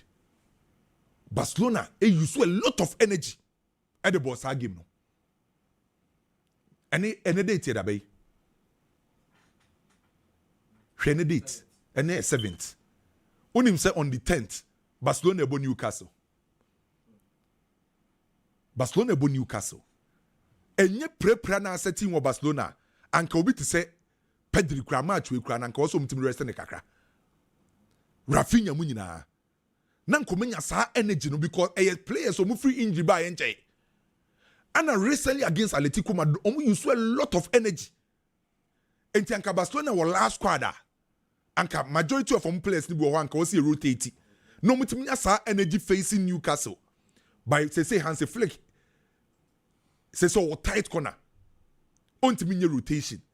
Enti unim dia wasa Barcelona ye. I was mu kill game nentem. No mutimi otimi relax players ni bi. No mutimi make sure say omum brebebre. Enti first half imagine say Barcelona ne Bilbao. First half Barcelona send a 3. Uye coacher. The second department of the game, ubetima manage game no. Now for the key players ni wo anu arrest them because obeti say Rafinha, Pedri mo ne sa guys no mu nya rest kakra, especially say omu free injuries e balance ya no. Ano masa akobo tough game against Atletico Madrid, but you know, me expect Barcelona say obekwa we akwa the needed results. Enra ewo England FA Cup. Liverpool could win 3-1 against Wolves. Good results for Liverpool. Kwaku League in Liverpool intiminje. Community Shield lose against Crystal Palace. When to me and Cup no. EFL Cup Crystal Palace no. Champions League na yebo no. Ubetimi do nse subu aka se Liverpool for beji ana. Untimi mfa onse subu. So Liverpool nim say ye wo trophy bi a ubetimi di nani abre pa akwa so mpa na FA Cup ni one. Domestic competition no. Competition so mu bonu nyina no. League, Community Shield, EFL and FA Cup no. Say FA Cup na Liverpool for betima je. Ento mu de ni bre nyina na ebo FA Cup no. FA Cup na ye sha ase no. Uche Liverpool ni Barnsley. Eni bre om de share Barnsley for 1. Ana om kokosia eye Brighton. Onsa sa match na nkofo bebenim se be ye top dia ma Liverpool. Ana o share Brighton 3. Ana enura wakwa she Wolves so 3-1. Ente chose Liverpool for any abre FA Cup we say at least say a season in pokra anya the best crana FA Cup ni bit match. That's the reason we move push hard for a FA Cup no. Wolves for ni team ba akwa na so me stubborn team. Hwe kwan o mo fa so call Nottingham Forest fie ene ne kwabo draw. Hwe kwan o mo fa so ne Arsenal e board draw. Hwe kwan o mo fa so e say Aston Villa 2. Na nsenya Liverpool na wache na seno. Enti Liverpool for kwa share Wolves omo nim se omo ye team a season enkoye mfa mo mba na nsen omo sore. Enti na Liverpool ntimi mfa ma atini ndi agro. Enti enu atwe Liverpool for line up the chance here. Sanka Liverpool form pa. Anka onyusu sa line up no. Enu Alisson Becker da post ni. Obo Van Dijk, obo Robertson, obo Soboslai, obo Joe Gomez. Infinfi hono. Yenya Gravenberch, yenya McAllister, yenya Curtis Jones infinfi. Mohamed Salah, Ngomoha, Eboye, ana Cody Gakpo. Echere mpokwa no players on free bench ba ye no. Florent Vete bebo bi. Echere making sure say Jeremy Frimpong bebo, Konate bebo. It is a watch a kill lineup a Liverpool for you so ya. Na echere say a team or percent tournament we ogie. Onfen diagro. But kwa first half na me hwe game no. Now you Liverpool fan are winning the first half performance no. Debbie. The first half performance of Liverpool na enye the best. Onim say first half no definitely Wolves say be possession the amount. By Liverpool for crabo ni in first half na Liverpool for ni slow. In no build up. Na Liverpool for ni predictable. Na Liverpool for ni control game ni by na omuni creativity ni ho. And the first 45 minutes kwaku adia me honi yesa na Liverpool for depending more on Ngomoha. As a first half omuji bo bia na yemfa nkoma Ngomoha. It's now so mu depend on this young chap. It's now Liverpool game na aye predictable by kwaku. Nyankopon nim no krani. Ngomo ha no ya akraketwa oni experience. But when slow play defenders so. Emra me hwebo akraketwa jibo a. Or the ball so direct no ba be beat you. On slow defenders. E kan hu bi na Liverpool fans ne e ka say it's about time I was so sharp here in Premier League, you know. Because eno abon na akra ne boy no kwaku na nya asem ketwa. So the first 45 minutes when him say Liverpool 4 ball, 71% of ball possession. But no more just 3 shots on target. And the first half na kwa adie, anyam won say na goals Eben. By second half no, ana Liverpool se san yoma. Afidi be hu say Liverpool for no pace on the ball na increase. Na Liverpool for na purposeful with the ball without the ball. And the convention of Liverpool. A quite normal first year confidence. How I know me direct. A boy Liverpool. Bound him the SSI BBA. Robertson. How I know Robertson. Esha say or joining attack, you know. No joining attack ni biya na yehu. Ono na obese me hu say san attacking runs no. SSI nyoma bebre e bebre de ma Liverpool. E the strategy wolves for no. E ka hu bi na un say in a space of just 2 minutes, so no one should go assist. Because Robertson go ne about 51st minute. And no yeah Mohamed Salah assist in 53rd minutes. So Robertson versus Sanyoma bebredi ma Liverpool. Anya mo ampo crash or man of the match because of the performance. So you know, I think say Liverpool for a year juma pa. Yebenya Newcastle and Manchester City. Kweku say the one kasa team Man City. Baby omo chi Newcastle bi omo show. First, nanka team bako had a Man City pan in Newcastle. But you say Nyoma Sadiama a Manchester City. Recently, young we cran the last 3 games. EFL no home and away and a Premier League. You say Man City 4 are dominating Newcastle. So Man City real game no. Man City 4 that believe say and saying ye team Newcastle ye bet Marco St James Park at me akwa ye Nyoma bebre. Man City 4 soon him say league in assistance now. Say 7 points to them. Those say Arsenal bought more games than Man City. By assistance now 7 points to them. League in BBA bet Messi. And Arsenal your favorite so bad league. So Manchester City him say, once Man City ni Arsenal will EFL Cup final bo. On him say want me and the league in impo. Now ultimately the second major competition with England and your bad sir. Because Oka Englander. Now we show football calendar now. Major trophies and other competitions, no. A Premier League first, then what about FA Cup? And to say Arsenal G League in Pokrana or no Man City. Etimiji FA Cup no. No Saji EFL now. Only say domestic competitions no on your bad. And to all right FA Cup in or the Nibrebe Rim. Newcastle forcing him say none ya or the 10 against 11 as a Manchester United are no more form. Michael Carrick ebe fa Manchester United bobuku no na on lose game. Eye Newcastle for near stop Manchester United. Yes, the 10 against 11 e show mo. Enti amo mo sa confidence ne say on betimi to the face team friend say Manchester City. Ade ba kwa minim ne say kwaku edi how no. O assistant coach bi. Sa papa no. Oye good. Na me show mo against Manchester United. Anytime you obesori bia na nyoma asesa. Onim said definitely Newcastle on Sesane Insano. 4 at the back, 3 in the midfield, and a 3 up front. 4 at the back, no, Dan Ben, Louis Hall, Trippier, and a Malik. Not 3 in the midfield, no, Joe Linton, Warlock, and a Branty Fencer Sandro Tonali. Nami and Sano Mweni Mono, Anthony Gordon, Ilanga, and a Harvey Barnes. Women players are likely to be said Newcastle. Adia minim se Newcastle for ya adia pa kwaku the first thing omo pressing. Omo pressing game omo fendi agro. Especially the first 20 minutes. Sa Uba St James the first 20 minutes ye make away team uncomfortable. Ye put pressure on the away team na ye make sure ye benya early lead. Na timi de neutralize the opponent ni play na top pressure na the amount. So the first 20 minutes there, who expecting Newcastle say, omo the pressure and the basic Manchester City, so especially in the omo pressing. Then again, how omo transitions, quick. Because on him so Ilanga, or Anthony Gordon, or Harvey Barnes. These are players omoje ball na anya afi no mbegina ball no so atwetwe da bi. Ilanga je ball na ombegina ball no so say o delay, ombegina ball no so obetwetwe. Oje ball na the American dika. Anthony Gordon so je ball na or the ball ne ko. The same thing applies to Harvey Barnes. And to more transitions no, na very quick and direct. Then again, that tactical flexibility from team a friend say Newcastle ebe hardwin. And they do time we know so be man-to-man marking na. Omo very aggressive into better Sana Newcastle for nisi akai. But kweku Newcastle for bo ni nyina be effective. Makasa asem we ya time without number say. Newcastle style, Eddie Howe style ni nyina be effective. Eye midfield no. Eye midfield in the crown Newcastle. And anytime you about say Newcastle defensively omo solid. Eye da omo midfield the be foundation.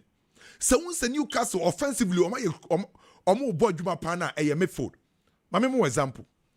Nanu ya no Manchester United boy me boa. Omo di record no. Omo di Eddie Howe ye. Ano switch ko 4-4-1. Or the midfield ba ko sa buy. I don't make sure say Kobe menu mu onfimfi omo ntimi mbobo no. Enti ball no mbo against Manchester United no. Na mpokra say Newcastle di record. Obe stabilize mfimfi ho. Enti se obetima se Newcastle akwaku. Eye ha wa be stop your midfield. Midfield of Warlock, Jolinton, and Sandro Tonali. Unya Bruno Guimaraes. By some midfielders we know, and the Bayer Jumandiama Newcastle. And 3 games are announcing Newcastle for a lose against Manchester City nano. And then Manchester City winning. And how Pep Guardiola deploy approach Obenya numbers in the midfield. And Tinansen will be watching Newcastle against Man City nano. And you check the number of players at Manchester City in Finfio. No, when Yasan advantage, no, when Yasan numbers no, the beat team a friend say Newcastle. And Kwakumi expected the same thing for Manchester City and say, or also to me a dominate your move in Finfio. So to me dominate your move in Finfio. Manchester City benya results on mope.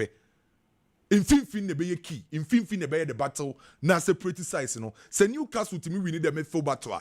Newcastle for the benya advantage. Man City we need the midfield battle. Man City for na benya advantage. Me expect say Chelsea be winning the game. Arsenal be winning the game. Me mpe any surprises. We enye Arsenal wo kwa ye surprises bia. Wo komo obi akọ choke. Chelsea wako ye adwuma kese wo Villa Park. Obi ebo wabaso. Ye ntina ho en lose sa game we. Enti me expect Arsenal and Chelsea na say ombe renew am respective games no. Me ko France PSG elusu 3-1 go feel.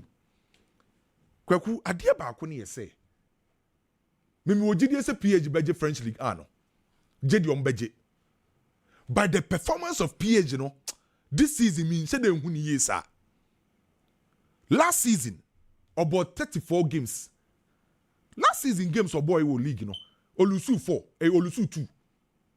And pokran ni eba be wie season no an olusu yo against Strasbourg and a team of friends Nice and olusu just 2 games and the French League and this season we lose 4 games. A show said the firepower of a team of friends PSG a drop kakra.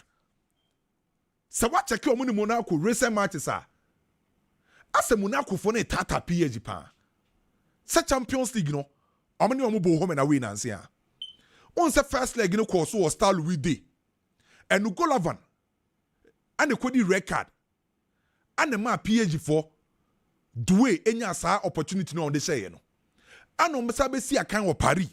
And also so apart from Golavan record no di no first leg no the second leg no so PSG said the record BM Koulibaly and a born board draw. And no game no. Kwekuna esre keke. Adia Punaku for the PSG no. Onim se Monaco no say 3 no about 28% pe. We jaibo ne dia ma PSG. Na the way a Monaco for pack midfield no. Eno a PSG for midfield o de chance na e Vitinha.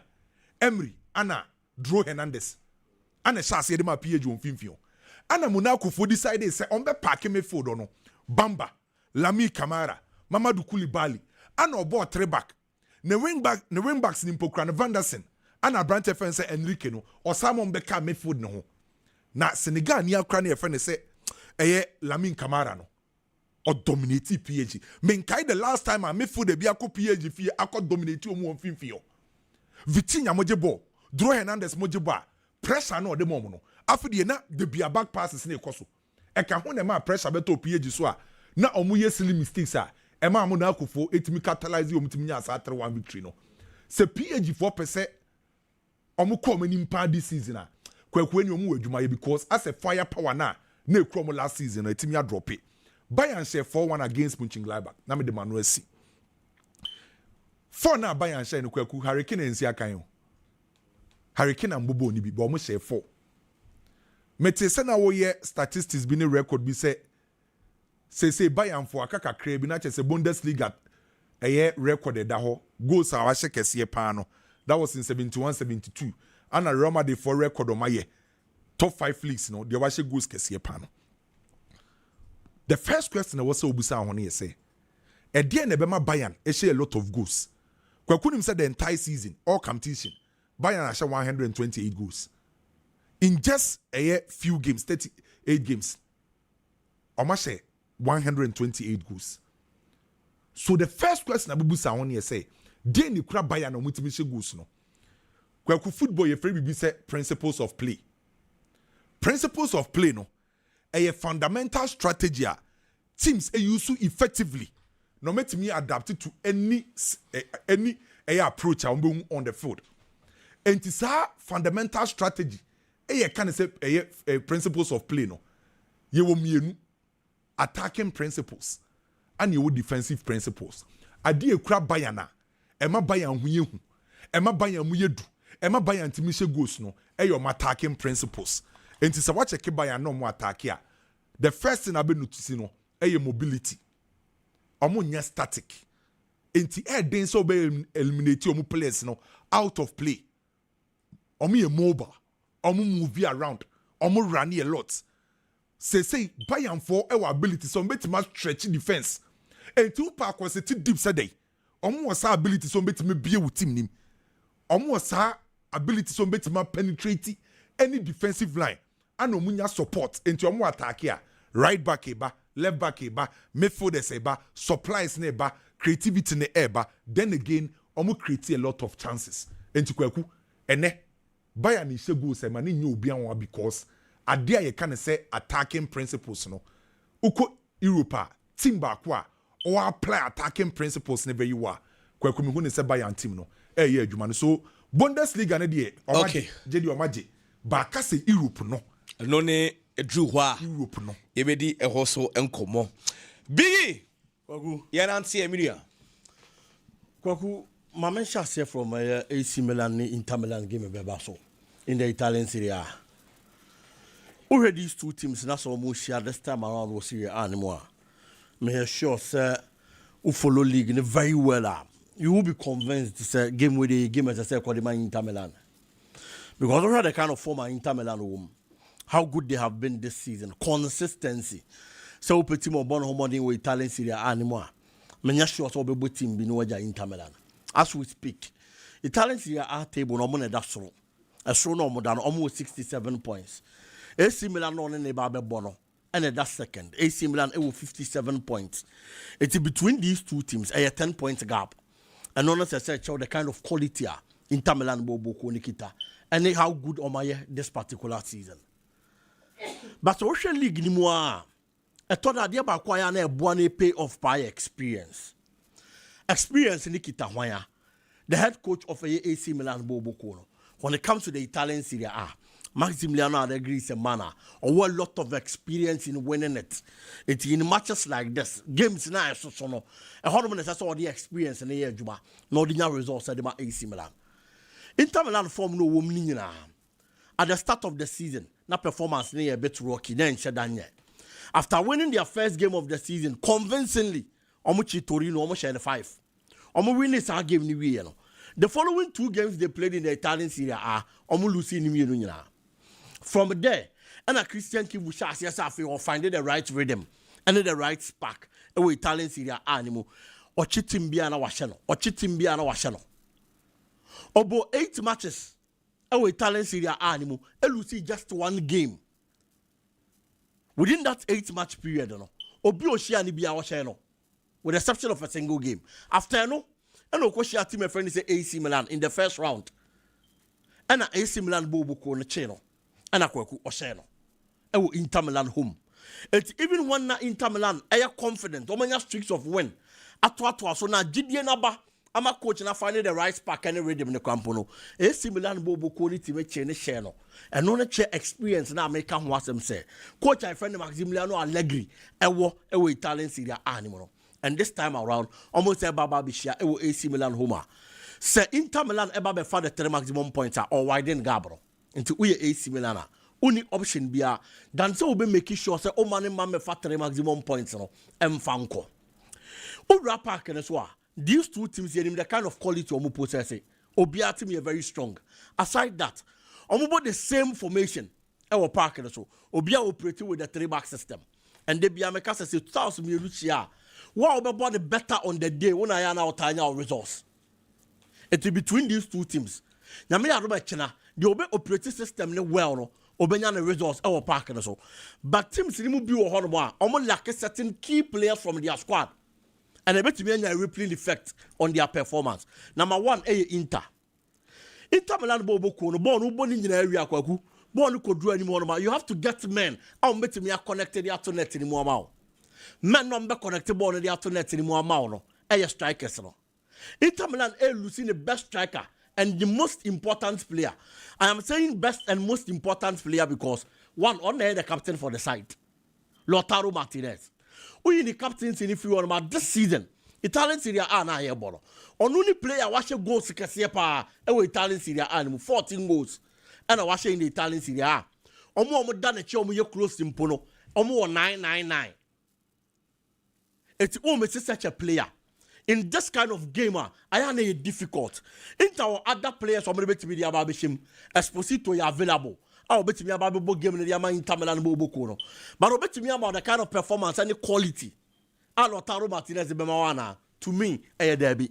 Aside that, I always say that there are certain positions in footballer. You have the cohesion and understanding and the boss our positions. The kind of cohesion, partnership and understanding. Lautaro Martinez, any Turam, I build you Inter Milan bobo kono anymore. Sabaku Frima owns the other one or Becano struggle. Playing against the AC Milan defense, I am strong. I am compact this season. A very difficult at the Ama Esposito. So the kind of performance Lautaro Martinez remember. AC Milan ball evolves around player friend say Luka Modric. He's been the controller Coach Maximiliano Allegri is seen as a deep line playmaker. In Tony Bejada number 6. No what detective play from deep. And the AC Milan bobo kono. Obenya you see for Fana Jinan and Chain. Adrian Rabiot, another experienced player, and Zube Jinan and Chain. Omo Kwakwa Koshi, another midfielder, and also very strong. Ayano Krepa. Nicolo Barella, Ewo Hodom, good player. Tahanoglu, Obianim the quality on Uzuzu possessing. But again, there is another player on also available, Mkhitaryan. It was a Zielinski. Ebabe Shemu Hodom. Again, the midfield trio. Consistent about there is one player who is also out. It's the attack near broken. No midfield then to you broken. Oko much on set no okay. Which is the 3-back. And Rantiami and Sara Mubejina actually at Yamomono. Bastoni has been excellent for the past 2-3 seasons there. Open one of the best central defenders in the world. Ultimately, Bastoni from film. Quality no ni modern one was so obejina chiro no wato to niam ade amaomo but baby a problem ni wo eye nipo ogina mfimfin e ma the 3-man defense no Manuel Akanji kwaku he's a good player or experience but there are times Manuel Akanji intimi focusing in games for 90 solid minutes the sense of awareness Ojila Park no so na obo game na no call off Yaka Lautaro Martinez so I have 14 goals in the Italian Serie A. On the leading the goal scoring chart no. Nipo Danechi, omo 19 no. Nico Pass Wombi. Rafael Liao Wombi. It is all Liao Honum.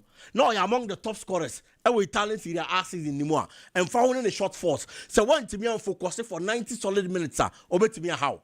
Again, I want a preferred partner in the shape of Christian Pulisic. Among the top scorers that on to Sokaho. He has 8 goals in the Italian Serie A season. And looking at AC Milan team, no, say omu full squad available. Any Inter Milan they look a bit depleted. Now AC Milan able home. Now at this moment, league they difficult some Mejido, but on team in Tenefie. So on near the home side. and you see the same stadium. But I had there on paper will be able home. On only the home side in the Kwaku on Tanase. Say Inter Milan and Ramesha now on for widen gap between the two and got 13 points. No. I said you want to be extra difficult at the AC Milan. It wouldn't be an easy task for both sides, but I believe so looking at the quality available for AC, any team there intact and the experience of their manager Maximiliano Allegri, I see Inter Milan, I'll give them that double chance. Maybe I'm not saying a slim win to say in the first round or winning 1-0 no Ebi. But I don't see them losing in this particular encounter. A double chance for AC Milan. Real Madrid game, you know.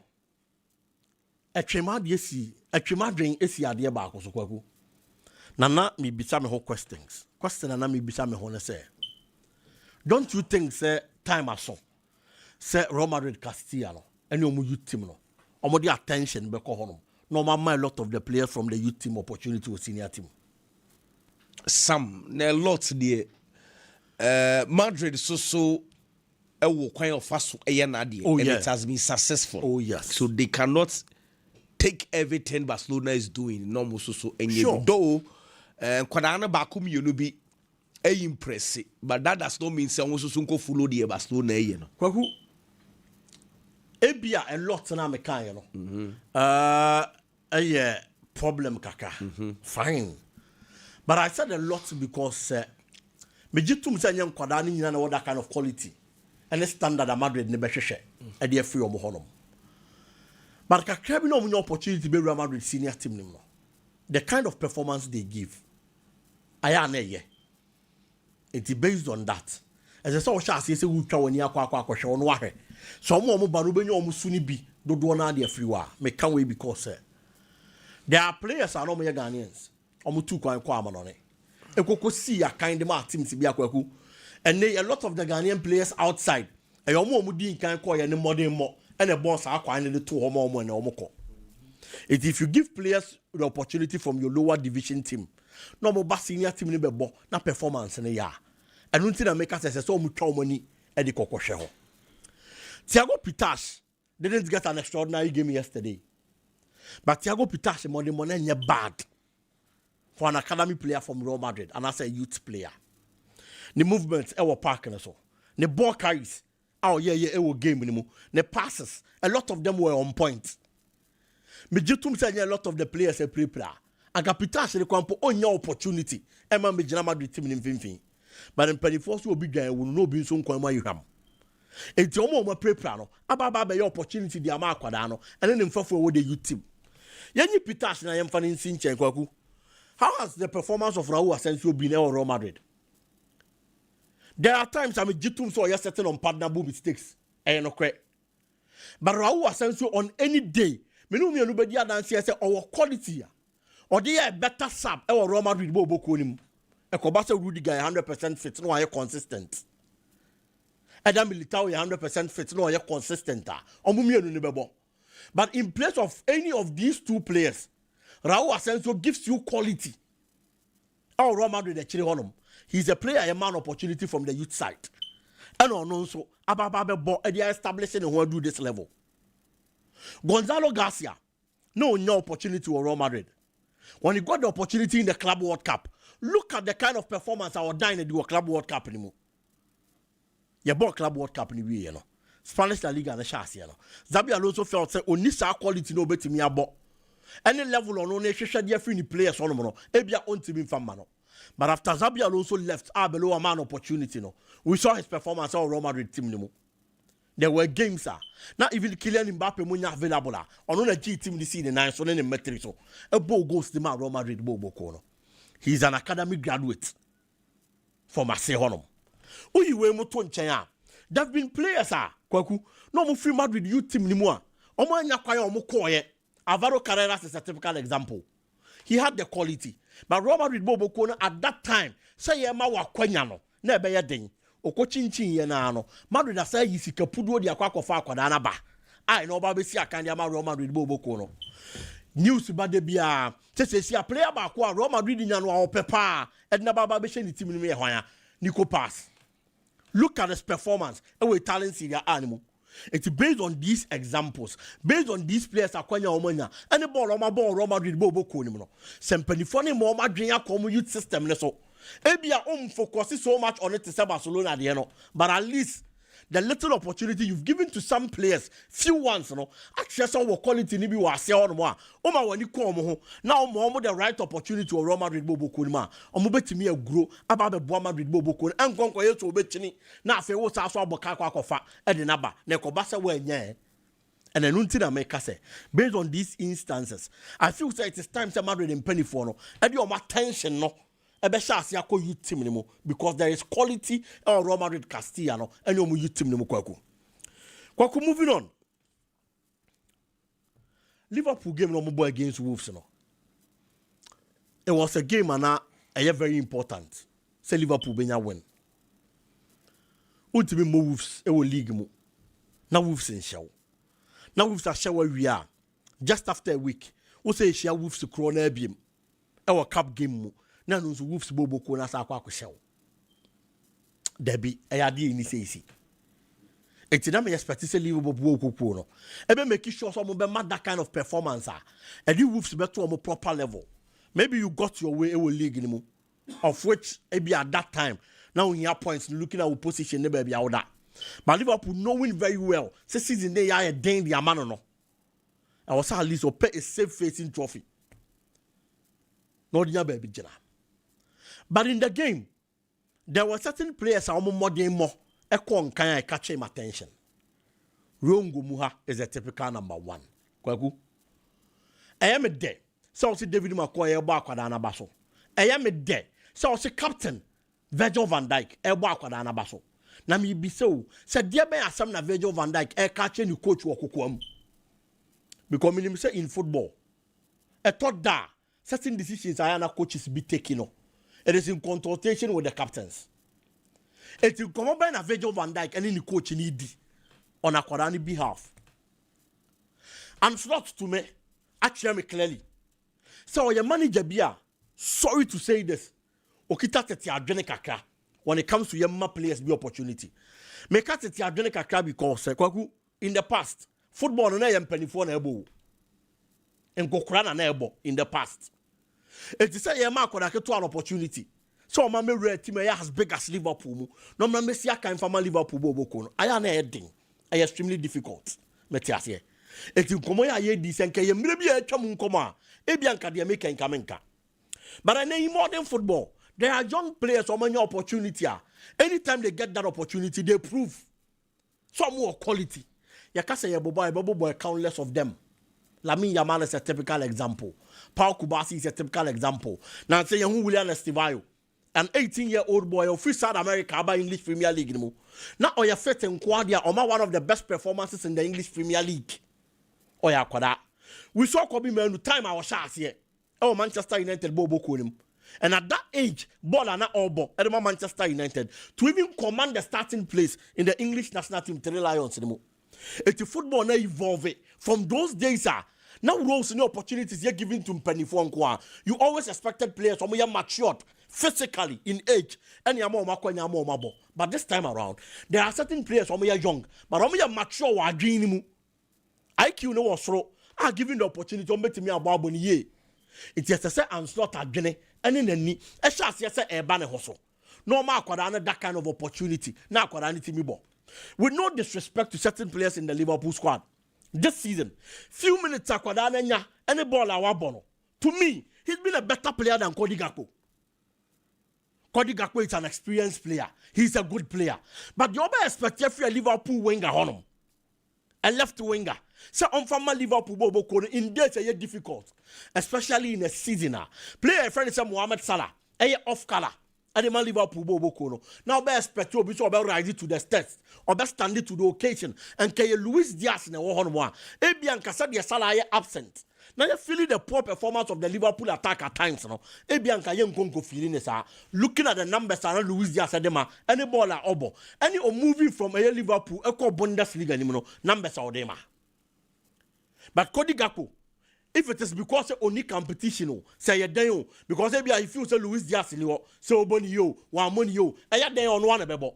And based on that kind of mindset, and push player nimpo so onko the extra man and put up a good performance. It is akwada na yi ne ho na anytime obenya opportunity bia obobo the year create a healthy competition between ono and Cody Gakpo and me feel say kakana akwada na kye no I will say coach and slot eyi tete adwene ni free ho no sha se man opportunity because anytime you onye opportunity ni bia no akwada ni bopo ni ye e wo Liverpool bobo ko ni mu. It is a Van Dijk who now other Liverpool players who I am expecting the senior figures, somebody coach in the Bekasa. No, I shall see a handy aquadana starting role. It will Liverpool Bobo Kodimo. Again, Mohamed Salah.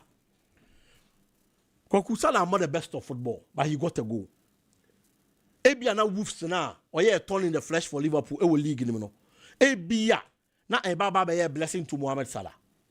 The last time Mohamed Salah actually in consecutive games was far back last year. Or in October 25th and was actually November 1st in consecutive games for your Liverpool. Kwaku since then, Salah more 2 matches in twice when she go into us. It is Salah na ye nimno. Se maybe a chem on an the Liverpool career. Team Nisina Bettino. Wako off color yen who Mohamed Salah biem. But in the last 2 games he has played, league bako and a cup game bako against Wolves. Or in the league game they lost. And in the cup game yesterday almost winning and also so was actually. I am hoping and praying, say, after getting these 2 goals consecutively in 2 different games, Eben Mohamed Salah, that kind of confidence I will lose it throughout the season. No, I get back to the best of form at Liverpool. Because the biggest problem for Liverpool this season has been Mohamed Salah on team numbers this season and it affected the performance of the Liverpool team. Kakebi on Manchester City in Newcastle. No? I am expecting, say, a big game. But is it going to be? Coach Bakwa Pep Guardiola Chena was Shenepa has been at the how. Kwaku 22 meetings between these 2 managers. At the how are winning just 2. Pep Guardiola winning 18 and a 2 ending in a draw. It's the other expected from a game. So coach is about on board no. Even before the start of the game, unless the unexpected happens. At the how and your coach we shall Pep Guardiola to be man that kind of performance. GDB. Debbie.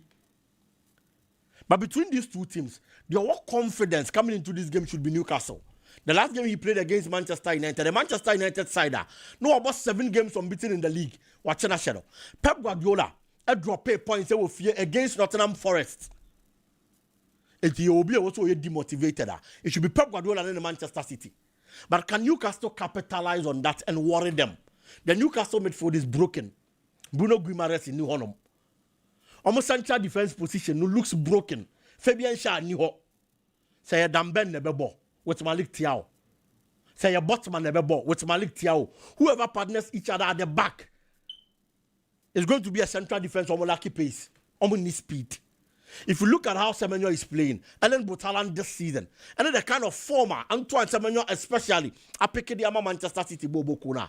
A better they said this central defense in the absence of Fabian Shah. A better me Mashale, no ma handle these players. Oh, much you want them. It is football, anything can happen. I no crepa. But looking at the quality of Manchester City, and maybe I don't expect Pep Guardiola and the Manchester to lose such encounter against Newcastle. It will be a difficult game, no doubt about it. But at least a slim win for Manchester City, they should happen. Possibly a 2-1 win be, and I say 1-0 win there. I would say Sidima Manchester City Bobo. Okay. Let us see. And then booking course, you know. I already Kent Yenansi na Ghana phone who booking course, you know.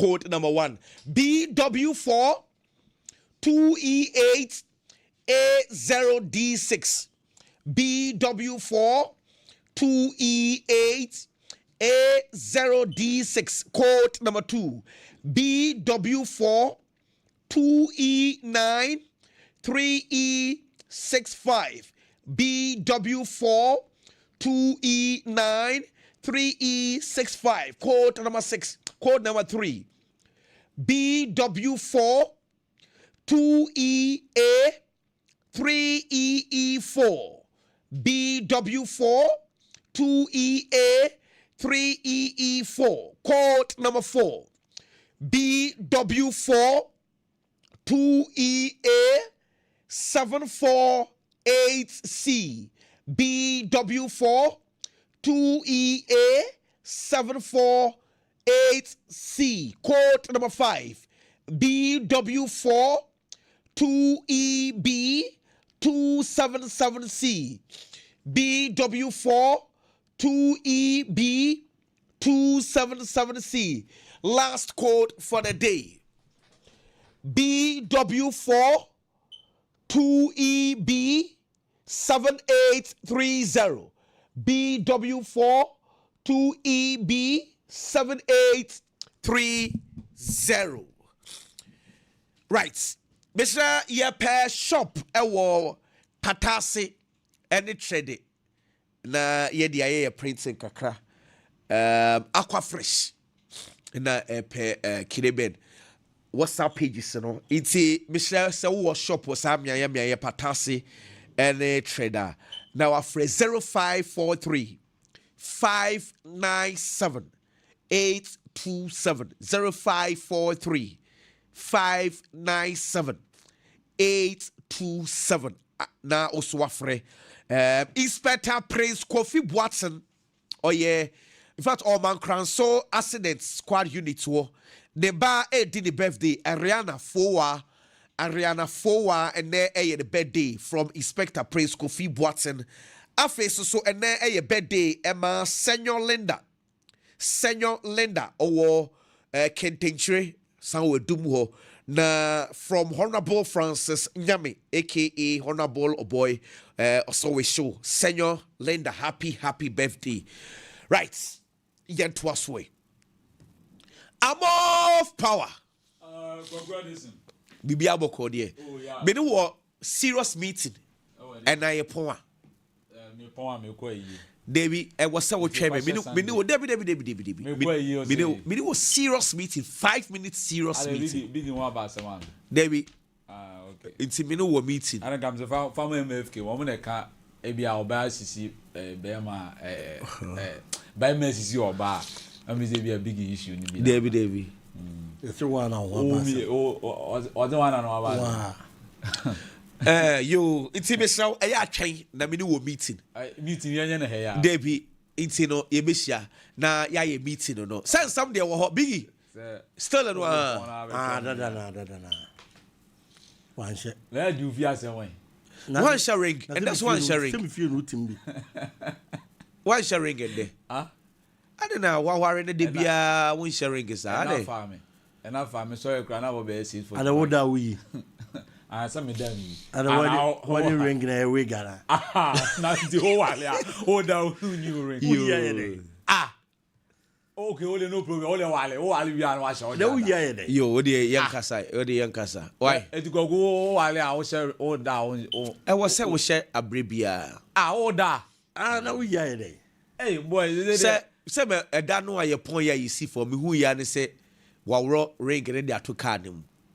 I don't know Sheba Hano. You see from one or rock ring and to card. Just what's yes, you could. Oh, yeah, we don't and I can't say, I'm here, and I'm the Chones on us. Okay, hey, all kind of say, hey, the other cake. Kawasam. You know, I won't talk. I'm sorry, I'm with uncle. Yeah, why? My own Ramu. Oh, and a Ghana Premier League, and of course. I won't send some Kakrani and Fan too many enough. So, and Nations FC at Nefiachi, Bechem United, Shomokamiansa, Emma Bechem United, and so, and me auntie, what are my cane to be go, Emmanuel and no, and go be a quadana, a share, and say, Wakwaba, in fact, not go no F, ye, papa, Emmanuel and no, baby, Ujina or Plessy born and essay at Tanano, and so, Enya Akasa, Emmanuel are not in some way at Tuja, Kwagu, be a 2 minute Emmanuel anon somebody Tuja. Na yentuaso. Went in today. Do you think you have the quality to be considered to be part of the Black Stars? Of course, yeah. And then though it's not easy, but I'm really working on it. And then, of course, I can also be there. So I'm really looking forward to that. If the call-up comes for me, I'm ready to represent my country. Well, first of all, I'll give all the glory to God. It feels good, yeah, this victory, especially scoring against Bechem United. This is our first time winning against them, so it really feels good for us. And I had that chance, I had that instinct to shoot, and then thank God it went in today. Do you think you have the quality? channel na Black Stars once and 70 only to say bisa no so one dey I crowd why na enye crowd obia to me crowd say you two and suffer no kwado ba be Jamaica Academy national team one here dey tiano no and of course Brandon entry ya dey ba question so na free Richard Danso 3-0 and Nations and so Edema Bichim United one more well 2 games about so Samates na Airport Dreams FC and no ye Nomi and Sana sa game no eba so Sanso na Vision FC ebo Brekum Chelsea Nomi and Sa na game no ebetimi atoja nyame adoma da kwesi ada games no enso twaso honoma say na games no ebesi akọ Eduana Stars betnefie on 11 wonders na ebo Heart of Lions enso betnefie na on Swedro All Blacks enso abo NFA House of Oak etnefie UG Sports Stadium womo enso ene Holy Stars ena ebo Holy Fono Oma boa mo ba pa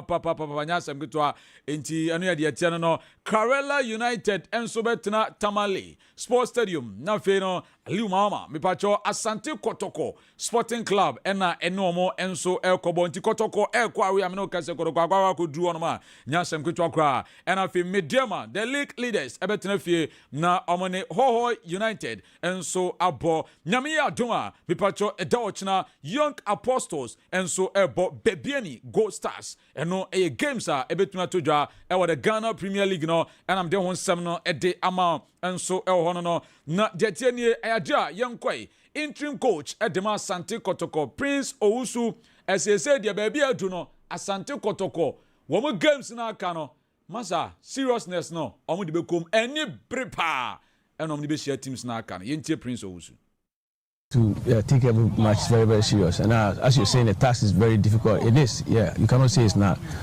because the expectation from our fans and everything is gone high. They want to win and win it all.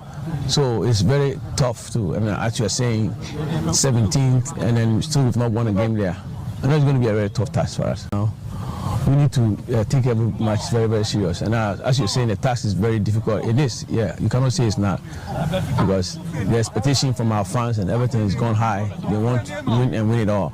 So it's very tough too. I mean, as you're saying, 17th, and then still we've not won a game there. I know it's going to be a very tough task for us now. We need to take every match very, very serious. And as you're saying, the task is very difficult. It is, yeah. You cannot say it's not, because the expectation from our fans and everything is gone high.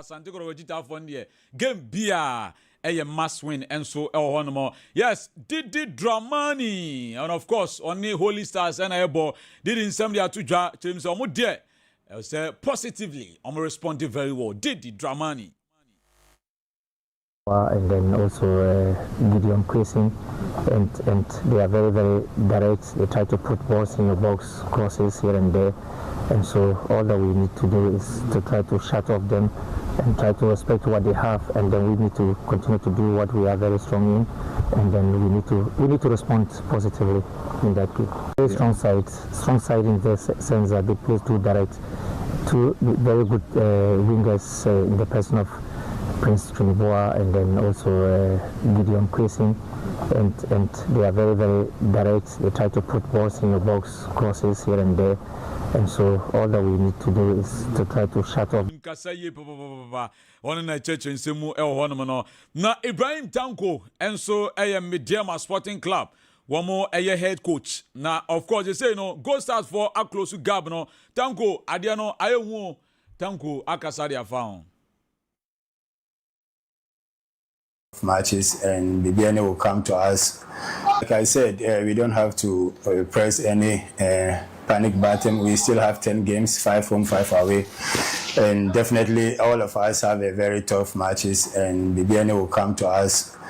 We will also go to Accra House of Folk. So definitely we have to concentrate on the last 10 games and then try to win our matches, especially starting on Sunday against Hohoi. No, I mean, it's disturbing, but like I said, we don't have to press any panic button. We still have 10 games, 5 home, 5 away, and definitely all of us. na yegusu a ye boko den a Gold Stars ebebo mo ofie omo so be call nkran no na so fo akwakobo edi 10 matches na kan dey still na bibia enso etimi esia na Ibrahim Tanko enso coach edema Mediama Sporting Club ene chenche semu hono no mame fantu dwa se takwa Mediama game omo ne ho United ebo no de anyum to ni Grace Ashley me pacho obe perform nyame adma 2 pm TNA Stadium enti anu ye da ochina enti aya na wa hye so enso hono ma enu ye de tie enso eno no na ene Broafu United BA na kwaku Kwame Tanko na no mo ye no communication director and after say internal relations officer na was seeking the first sponsorship at the BA is a BA United oko zone 4 on na the ten say so far 47 points Kent Wadaroma obema me pictures no na odi atoto santi ene oni kid bet na akọ partnership na say unveiling no JC omney omese baby ombede da chiri ombede chiri no na animo no nso ewo hono manti eno ye kid bet for mpanyifo na unse unveiling no so enra na say eno BA United for mpanyifo say BA 12 points lead odo ni chemu ewo zone division 2 na sub middle league no say no ma qualifier omo manim hono ma eno Bron Ahafu United BA pa BA nya sam keto akranti BA beba saba ise de niema na gugu akwam ni chese BA enso ebe saba hono ma eno ye de tie enso eno no na mayen kopie mu enso Black Queens on se omu kopie mu UAE na UAE no omu koye no ni nyina no pink ladies cup ebusafo say no the attention tokwana bomb no guguriya na ekokọ so o minti no mpanifo gire say dwumadi no Tanzania for no last match no so omombo insanity de ne o say de cup no edema mabawa ni no na hwe no screen so na the tie and say Ghana Black Queens na ebano 2026 Pink Ladies Cup na omoye champions enso ho no mo na organizers ni gire say dia me pacho Doris Bodua wono na top scorer into 3 goals omo enso ojena chede no ho no mo na fe goalkeeper Cynthia Colan wono so best goalkeeper of the tournament 2 clean sheets into omo so no omo de amano wono ma yesi ehwe mu se mabawa no enso ba PMT Kim Lawson no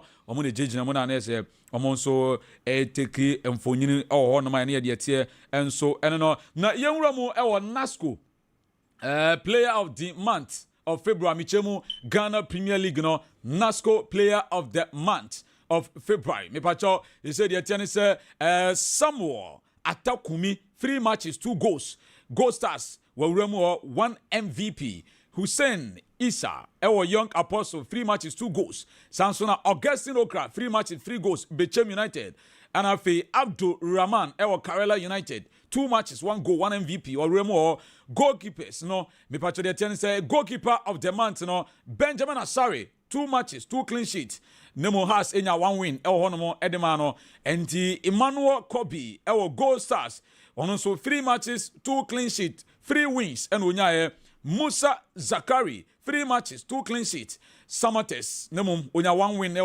and afi Osei Prince and so Euremu honomo edema Adriana FC intieze no de ten say maza goalkeepers ano she papa for ne go no sa no wo bia ya de eno ye de tie enso eno no coach of the month yes Flick Marcus Gold Stars 3 matches 3 wins one so Euremu one more Nuruddin Amadou Karela 3 matches 3 wins sanso ena Nana Kwaku Ajeman Vision FC 3 matches 2 wins ena Didi Dramani 3 matches 1 win 2 draws and also Didi dear and so enononti way NASCO coach of the month no and I'm doing some no the amount no na Mohamed Kudus and rapaholic and so so na dia okopie mu no backstage war Mohamed Kudus na eni okwako support Sako de Sack Nation famo Perry nipa Sako de nti Kudus and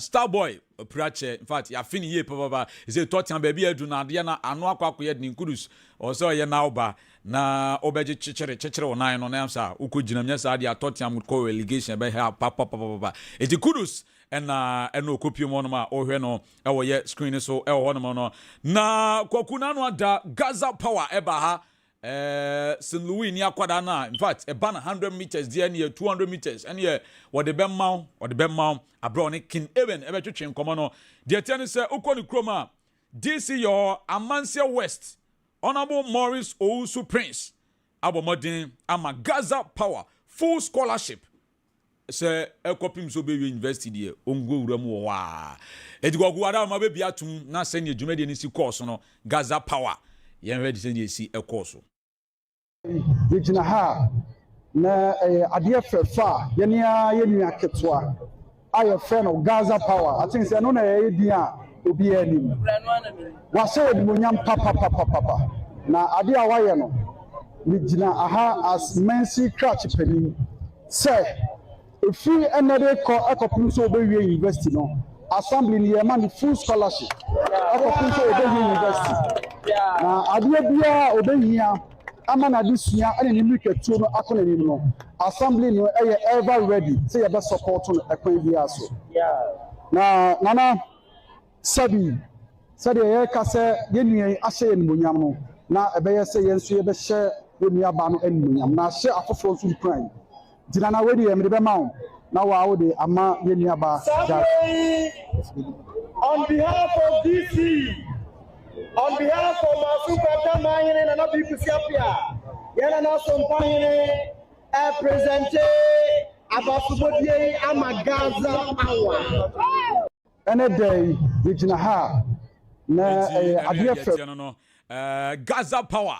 Ena okwa Amansia West omo eba na baso no na kwaku Lawson Dire Intercommunity Challenge Cup no of course dwumedie no ni nyina nso etimi aba no awieye na uramu Ashanti Regional Buakwa Opele Park one no ade asenema so no omo chi dare ase ehwo mo kamienu mo timu baako enti final no etimi eba so ema asenema so na je Buakwa enso area ho no mo de no 20,000 Ghana cedis ekoma mo dade ase nya 15,000 na tano so edi ted enya 10,000 enso ehonoma eno ye de tie enso eno no na okọ bekwai so a adankraja ene kochikrom na adankraja ene eje eho dwumadie no enso edc omna so pictures bi na rewe no screen so no na enso na oba tafon so a ede mamponten ene nkwantwema ena ewura mu of fine ewie eche no na nkwantwema enso awene on 5-4 penalties enso ehonoma ene de kokosi ye no na ejuso nso no ade a ejuso town ene ejuso zongo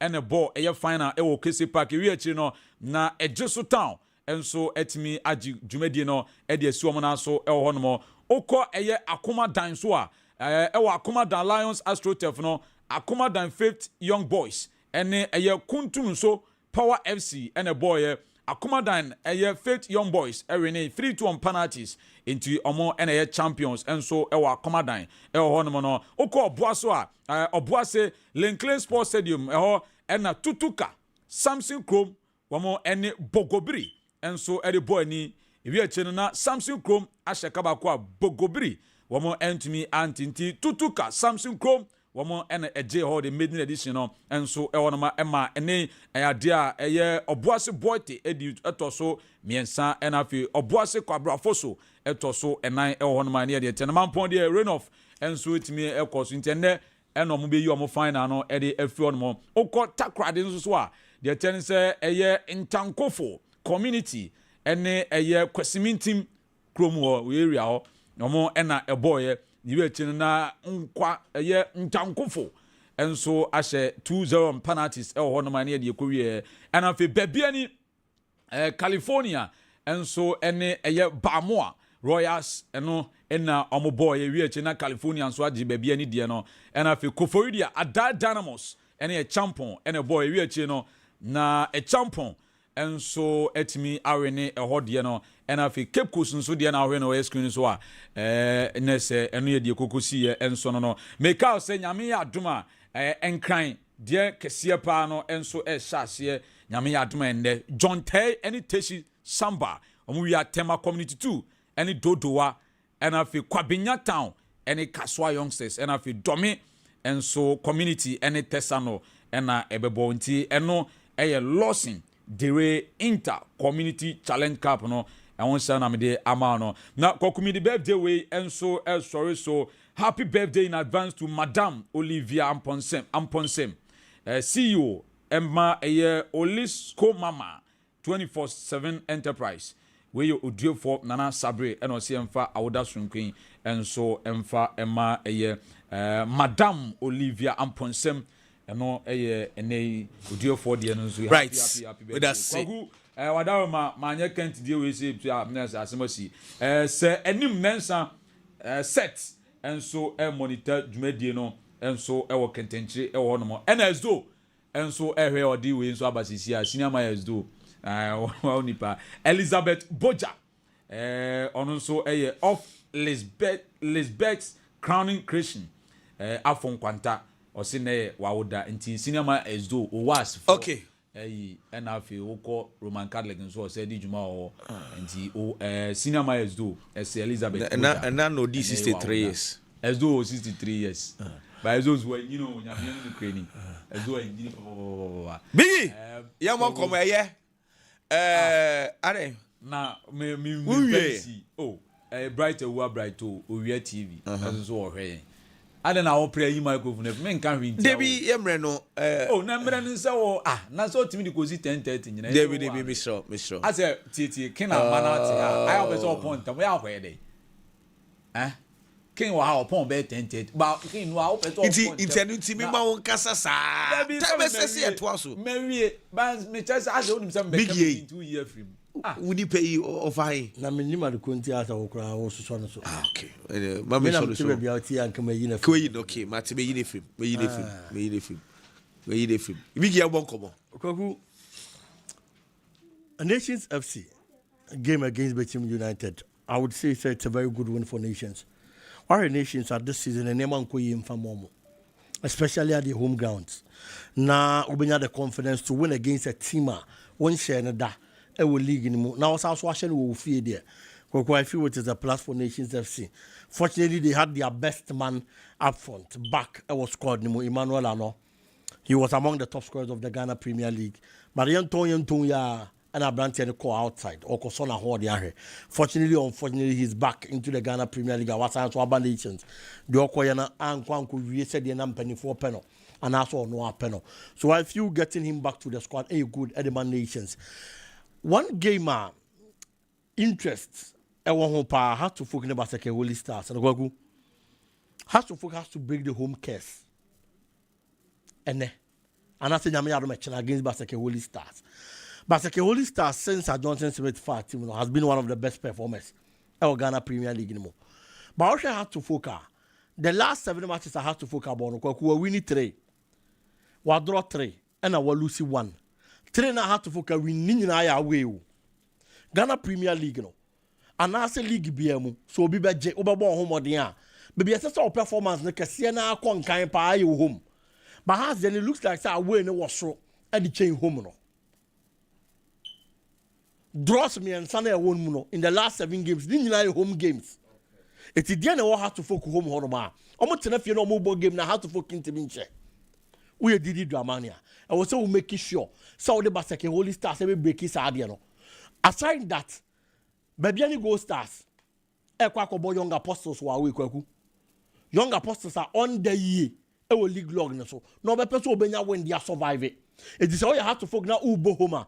E ya plus now. So we focus on say obeche the other second. The last time Kwame ebe catch here meeting how to focus penny for here. Any GD omo that so also betimi win Ghana Premier League no. So betimi win Ghana Premier League na. Media man that first. Maybe any go start that second. Have to focus that third. And also we can catch up with the other second no. And so now betimi sign ho wakwa check the other first no. And the baby any go start say kwa away. Akobo young apostles are on the year. Wona wo tenefi about a advantage at the mouth. Every hard to folk player, I will say making sure some member coach no against Baseke Holy Stars or my father 3 maximum points. Kumasi Asante Koroko, I don't expect them to lose. A very difficult game. So why Kerala United last 5 matches from about they've won 3, Oma draw 1, Oma lose 1. A the kind of form our womb. It's all about Tenefin against Kumasi Asante Kotoko. They are going to go all out and make sure they get the 3 maximum points. But Kotoko Susu Nina Ye, Coach Prince Owusu should put up performances and convince supporters in Yo. no many good results against a team of Kaila United. Kwame. I think say Mediama a team of friends Nations FC I had so much share between. So what check here na say na you doing come back one year say Nations FC position and koyi nti say on betimi aka Ghana Premier League nima this season on my way performance in the best. So the only way out for Nations FC so betimi aka Ghana Premier League so betimi win your home matches then recently your home matches no more pick points be very important. Almost share Diana, almost share Mediama, almost betimi bo ma show mo no mo sa draw na say. So I think say adeɛ baako a ɛboa Nations FC ne how more picky points no ɛwɔ no which I believe say home results no ɛbɛtumi ama Nations FC aka Ghana Premier League no but kwaku bechem for nye very careful. Operations manager Mr. Francis only bechem mpanyinfo mo nye careful. Bechem wo 30 points o. On say 11 wonders or 11 wonders your mo relegation. Hohoi wo 27. Then again Young Apostles were 27. Sa two clubs your more relegation zone between Omo and Bechem na just 3 points. Bechem you very careful. Bechem last 3 games. Kwaku ntimi mfa wino. Vision aseno, Nations aseno. Watine fie ne Karela abo draw. So Bechem the last possible 9 points no pick one. Bechem you very careful. Rate na omo lusu drop points no man you very careful mo betro mo. Mediama watakwati ne ebo United. Mediama ni any excuse than to win this game. Se Mediama ni abrace on person mo Ghana Premier League. Untimi nka bibia, untimi nchechire nsem biam. E wo se Mediama je sa every ni sa 3 game we no je 3 maximum points against Hoho United. So what check Mediama recently o ma drop points pa affect omo. Kwan omo fa so e board draw against Aduana Stars, Swedro Blacks, Samates. Kwan be fa so lose against Nations FC. E kan hu bi na ma Mediama omo drop points aba be bia no Goal Stars setimi akachi apaye just 1 point. And 1 point and a separate between omo and a team a friend say e be bia no Goal Stars no. So ubo fie against Hoho United only any excuse than to win this game. And idea ba kwa ma me GDS say Mediama betime win the game nim. Mediama home performance. I think say this season Mediama omo games omabo wo fie ni nyina no. Kwa mu lose even a game. Omo win 8 and omo draw 4 wo fie in their 12 games omabo wo fie che say omo fie no mutimi ebo omo homodem pa. By Hoho in day Hoho the relegation zone opeso free o. Enti ade bi obeye bi ebetima ma na time free relegation bi obeye. Enti so one monitor Hoho United pa kwaku. Omo last 3 games omo ntimi lose bi o. Wase Nations Wadre Aduana Stars and Washe Samates. Hwesa teams we you. The last 3 games for Hoho United. Sa utimi she Christopher Enin team Samates. Utimi she Nations FC. Na utimi Kodoma any Aduana Stars ekobo draw. Un se omo Kodoma akobo draw no. Na Aduana Stars supporters anka se bo mu nsem dia mo because ball na dey no Hoho ebe boy no. Omo ye capable so betima ba shock Mediama. So Mediama for very careful. The likes of Salim Adams, Fuzi Taylor, Mubarak, Mone guys, Aka, Calvin and Kromamo, Manuel Mantemu, and also multimedia 3 points. No, meaning say goal scoring a problem, the Mediama, but also more finding a way to get the 3 maximum points. House of Folk ball Baseke Holy Stars will fee. Baseke Holy Stars could call me a bad travelers. Yeche season as your monk win ko wini match da. Baseke for no. Almost 12 games on my board no away no. Omabo draw 3 and oma lose 9 omuntimi nko wini wa we enti anka team ekrasa bad record wa we a o expect home team ne say e wo say with ease e wo so team ehye na mum House of Folk susu ofie na ankasa ne enkoyi no disrespect to other clubs by House of Folk etne fie no ne Hoho United ebo draw Bechem United or struggle untimi nhye no Brekum Chelsea or struggle untimi nhye na Enfa ho se Baseke Holy Stars bad travelers awe omonya de no untimi mfa ho sense ubo nka se match we de ekosoroba from House of Folk ba be wini so what's a House of Folk find a way so betima wini sa game we en kwaku ade ba ko a obi o monitor league na onim se House of Folk omo lose back to back league na yebo no se House of Folk be lose back to back ebi nsie we lose 4 matches e wo league nim be ni where back to back Olusu against Asante Korokono. The following game was against a team of fences Swedro Blast. when lose or draw. And the second defeat league Mokolusu against Karela. The following game Obesha Nations FC. The third defeat was against Mediama. The following game no akwa kweshe hohoi. And we lose against Baby and Good Stars. And to say who follow that trend we are. A Chelsea has to folk opportunity to say avoid defeat against Ayabaseke Holy Stars. But to say obe wini and obe draw no and na akwa asem. And me expect has to folk say playing against Baseke Holy Stars. I was on board Muhammad no mutimi winning games no. And yes na akwa is sabone na has to folk twa dia to say omo ya ade wa we na home match so mo nya ade. Kotoko Eko Karela, difficult grounds, difficult game for Asante Koroko. Club Bakwa recently were picking a form by Karela because Karela for last 3 games Samaheno were winning 2 and one draw 1. Were picking form. What they compare Asante Koroko or struggle recently. Then again, team Bakwa a difficult so be couldn't fee no way to me akwa question near Karela. Apart from say Christopher Enin and Asamates Eko say Karela no team bienu away to me akwa tamale.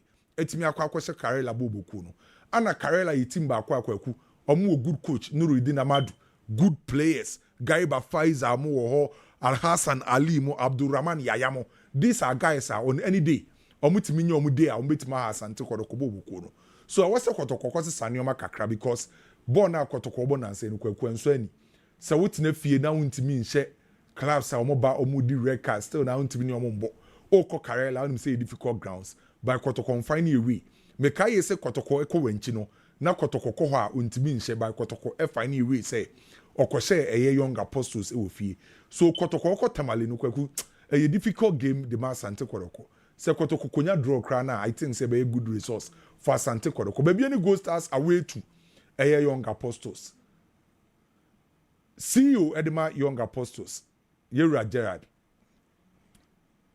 Kwaku say young apostles lose game we are relegation I omo kwa no because on say the last game obo fie no lose against Asante Kodoko so was start na fie lose bi me be hadwen ade ebetimi asave young apostles aye by winning the whole matches no ana baby any Gold Stars nim say so betimi catch up with eye Mediama say Mediama obo fie the likely say Mediama be she wo United no wosoro but omo kwa we enti so mutimi konya draw mpokra na be good resource e dey ma be any Gold Stars but young apostles now went to me win game we akwaku a very difficult game e dey ma young apostles so ye be kwotena se ne ahwe matches e be ba so na wotwi de ekoso e centers ni na ye be monitor de ekoso by ade am hoping ye say nyame adoma Monday ye betena se no ye mpese ye ba be discuss referees no correct na ye ba be discuss ball na no course no because baby a eni be work kese pa no e be ye wanchi ana takwa because young apostles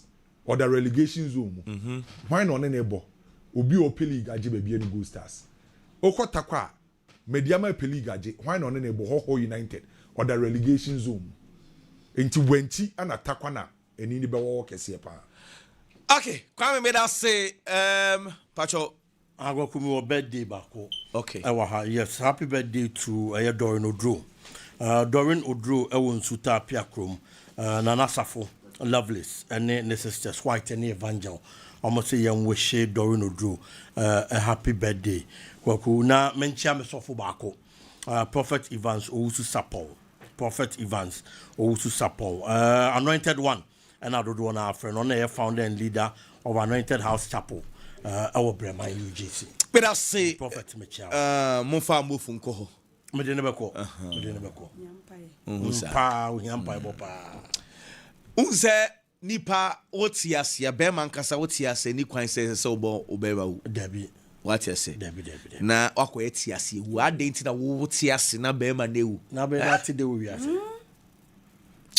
na se obebi apro bi sei unhuza se wonam na obebi apro wo dwene ho a wonti ase na bigie Dr. Amuzu no ofra ana jokrob de bro omo delivery ka ho se bia na wo si akwa kekeduem na awakonya tumpula koku bi pa ishi atuo pe ni futi ni nya na wo hiamoa ata say na se mo emergency unit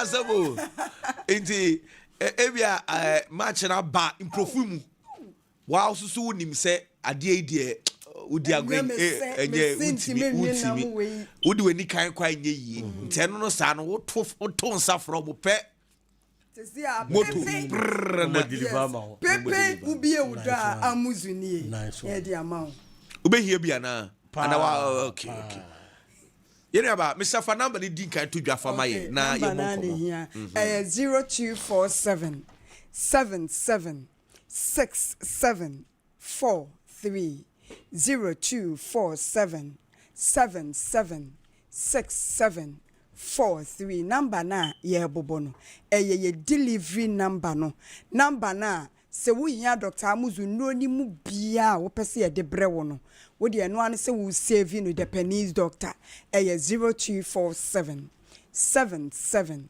6743 eno ede ye bewura enemu yade a eno nti ema mema bi eteka kwan so na bema pa ke nyina yate asi kwan so se ye konkran ono kwa beduru dwoso no na wasi adentia dwoso hona ena ne ho dwodwoye enti afedie ne mema sem no akofom eho ene ye gina ne abekanfo aduru aye friend say amuzupi heba mechade ama mema ene me wo wiase nyina aduro no fd agiatum na ye ma ne mema na enom eti se wo ye bema bi na wo problem pa wo mpa so a enka wunya time na wo ko cheke ehu se na se me ho aye mre ewo mpa so ya na me kwadwonso ane ma me hu no enye ya na me tese me bema no me black mamba no akasa no emu hyehime mu dwa me ya na eno no ka wo ye lab a yesi ahonado ahodaso ne bema eno ane se wo pe Dr. Amuzu na kira kwan na wabrɛ wo ninuro no a Amuzu P no eka ho bie no na betu ase e di ama wo enti etoda brofo ba ko a ya ne ya confused ne ekeka bom ye nti ase ye STI ene STDs ubo so wo se na eno no kra sunsun ye wo mu ne sei esusu ye wo mu ne se bra panyini wa fidemiti awu beso anyina start film pan so atase tiza empan so na wo hia tumpula kuku bi na ne koye no bia na oba no ne wo moa wa bi ene ode ma wo ebra process no akatima kapen agro no ekoso no etisa moa wa na wode ma wo ne de why infected oba betimi di ama bema betimi di ama oba enti bia say wan say ye virus say ye bacteria say ye fungi no obi di amabaako enti why they infected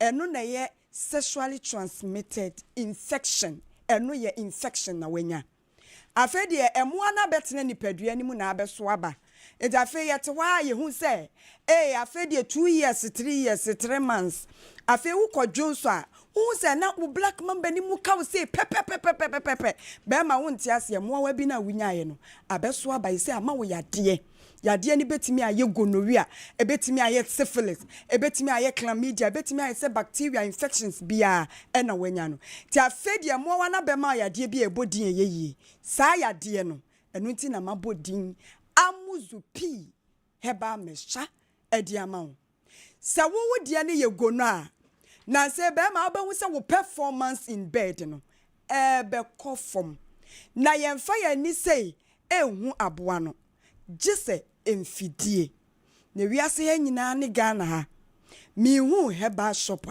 ana se heba center wo mfidie te sa Amuzu heba clinic wa wo sei wo ji achinye ne faka ho anope ya na bratafo nhyiaye so wo de oba wasem nyina se mbehwe mfidie no mu nhame na mi hunu se ede na etete me enti wo ba nya time mayen ye nya moja kakra bi ye nya adwonso e ma no ye nya yeast ni kakra ye de famfidie ni ma ye be hu se wo de no eye bacteria wei na e house ha no ne ya frɛ no de amaw na wakɔ akɔnom sa wo pe heba center wo be kɔ e ho ye clinical wasese mfidie ho kra wo bi hia mfidie ndi aye ne hospital prekope because eye konk extra results papa yenkase ko fie brawo wugina ho na woje wo results na enyama ye san results ni wi a doctor gina so ama wo nuro no a eye nnemu yade enuro no a betu saa yade na si ho eti be ma bia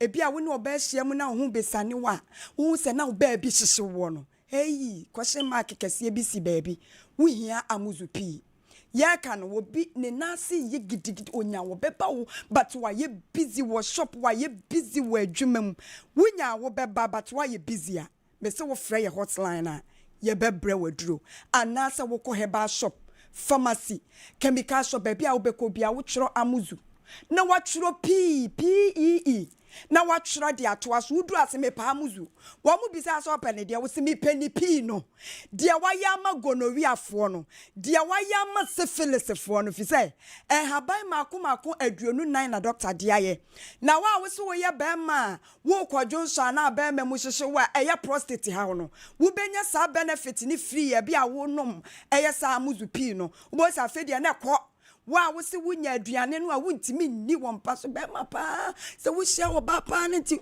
wo toto papa aya de kira timi hwe nanim wo se ase de wanim adro te se so yi roshin no na ayi amena bi sa ne da ho ase de wani awuo on ase wo se wa yesem a wo ye wo nam anu wa ye se spare tie but wo hia wo ba no wompa si wa toto papa so wa anya hwe mesero no mamuzu pi wate na beboa wama wo mensem watimi adi ne yie wo mpa so ana obi nso wa ne de ne yenkekaye ti yetiwe be ma watwi na ni de ne nsa hye ne botom wo ti ba bi sa wati wa me hwa yekro wo so de ne wo be no mamuzu pi a ne ko fra 0247 776743 ye do bia be fra na muzu ke heba mesha na titi aduru mutin di ache pa na ya hye mu kina ya hye mu nyina ne se na aduru anasa stomach ulcer na yehu se the major cause of stomach ulcer in Ghana a prolonged untreated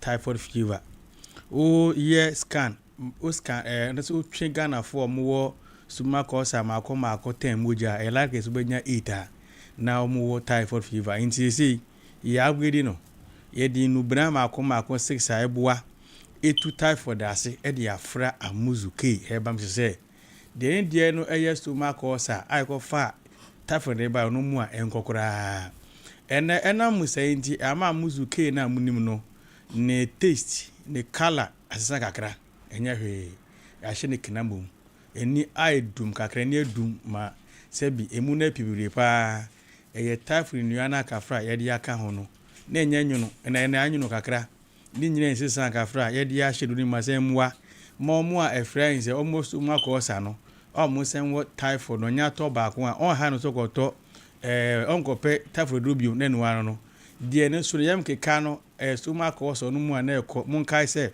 ya de typhoid fever nso ema emkeka se typhoid di a onu mebeko se sanso stomach ulcer de nso a no mebeko de bia se ka ya de stomach ulcer na ma for the muna ko kire omuyefunu nko ase obeti ye oyefunu da bi it go beyond that so be say menyofo ase e me ya anase me boso ehyehye me ni nyina ye sign of stomach ulcer ne bia obi se me chika se e me ya pa yi obitimi ko jana ka fa na moja nyina wo memfa nkɔhye kuku da bi ene jana ya moja nyina wo na kuku se oyefunu se kuro ewo mu a itimi fa ojana ho ba makafro ko jana woja wo akiri itefo nti asese stomach ulcer de anka hodo na mi newo se to yefunu mu a yefuru kutuku nu mu a enu ye gastric ulcer ni nyina no amuzu ke esa de no ato ne nsunu mu anase bia largest anase small intestine no demu a enu ye peptic ulcer ni nyina amuzu ke etimisa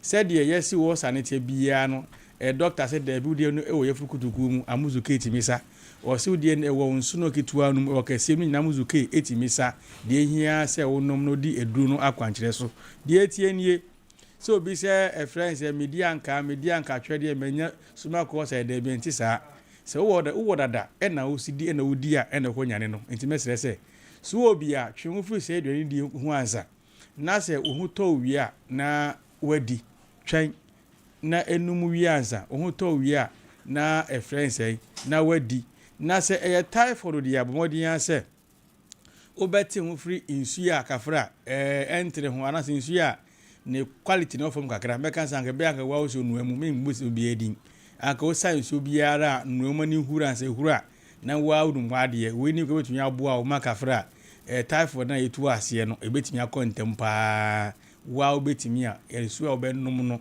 noa odi eso saga na water o san fomus you se burade o wa no a yesi ade bole at 100 Celsius mani huru enye hura etimi kuma ibiri a ma typhoid na akoso no ekomu firim amuzu ke ameka ho asemu apabo se esa typhoid no eboa wo pa oba kafra wo ho ede ma no oba na wate ko onyamuzu ke beboa no ena wo a stomach wo san kafra ama wa fon ama wo swate ama kete no edinura emani pedi kakra edi afra ebeboa ma obodi na edi form no obodi na swate no obodi na etwentwam na enam edunu ntini nyina bejai dodidi a ofe san stomach wo sa die otiri doko no to am yinu na onya di ba kwa na wa meni nyina so no ni nyina ye science obi enya stomach wo sa kai se uri doko bi na so di ba kwa eje se the normal amount of food the body ni hia no eswate enam say sweating to be losing weight to lose weight we say eat half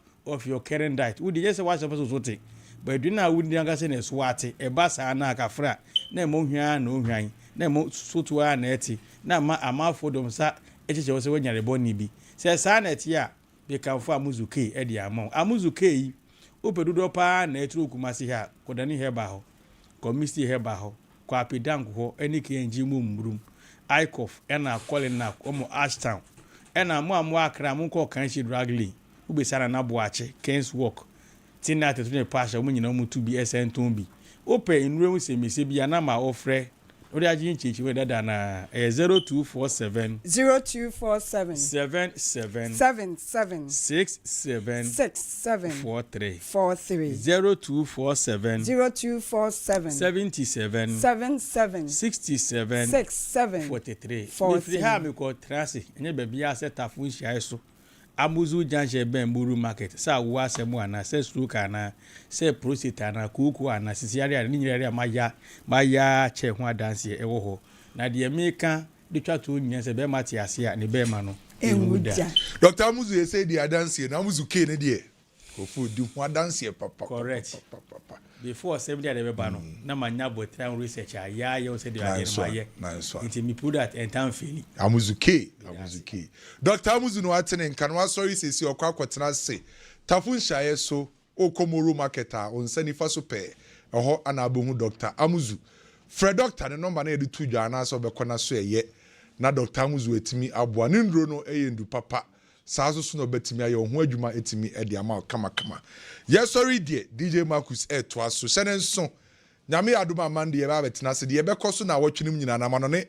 ana fie nso nsem ne nyina na ye betimi de aba mande ntie kofie ye kwa community agukensem nsem amano ne ana fie nyina na ye kwa community DJ Marcus to aso e 96.3 Abusian Lawson Enterprise yabamoba ha eye one stop shop for drinks beer ope e de akoye program ayaye fro abedin to eye party announce eye ye and something na ope say eye dokodoko a ye wo Fanta ye wo Sprite ye wo Coke ye wo malt any assorted soft drinks beer we here bia and na eba de eno so anu odin kakra na so wo eye club eye Savannah eye Hunters eye Panache anase case ahodo ni nyina smell of emudie hen ye bemmo bi ama de kwakwedi udwuma ensade bia wo pe bia wo benya remfi say eba bitters adwoso do so a Lawson bitters assorted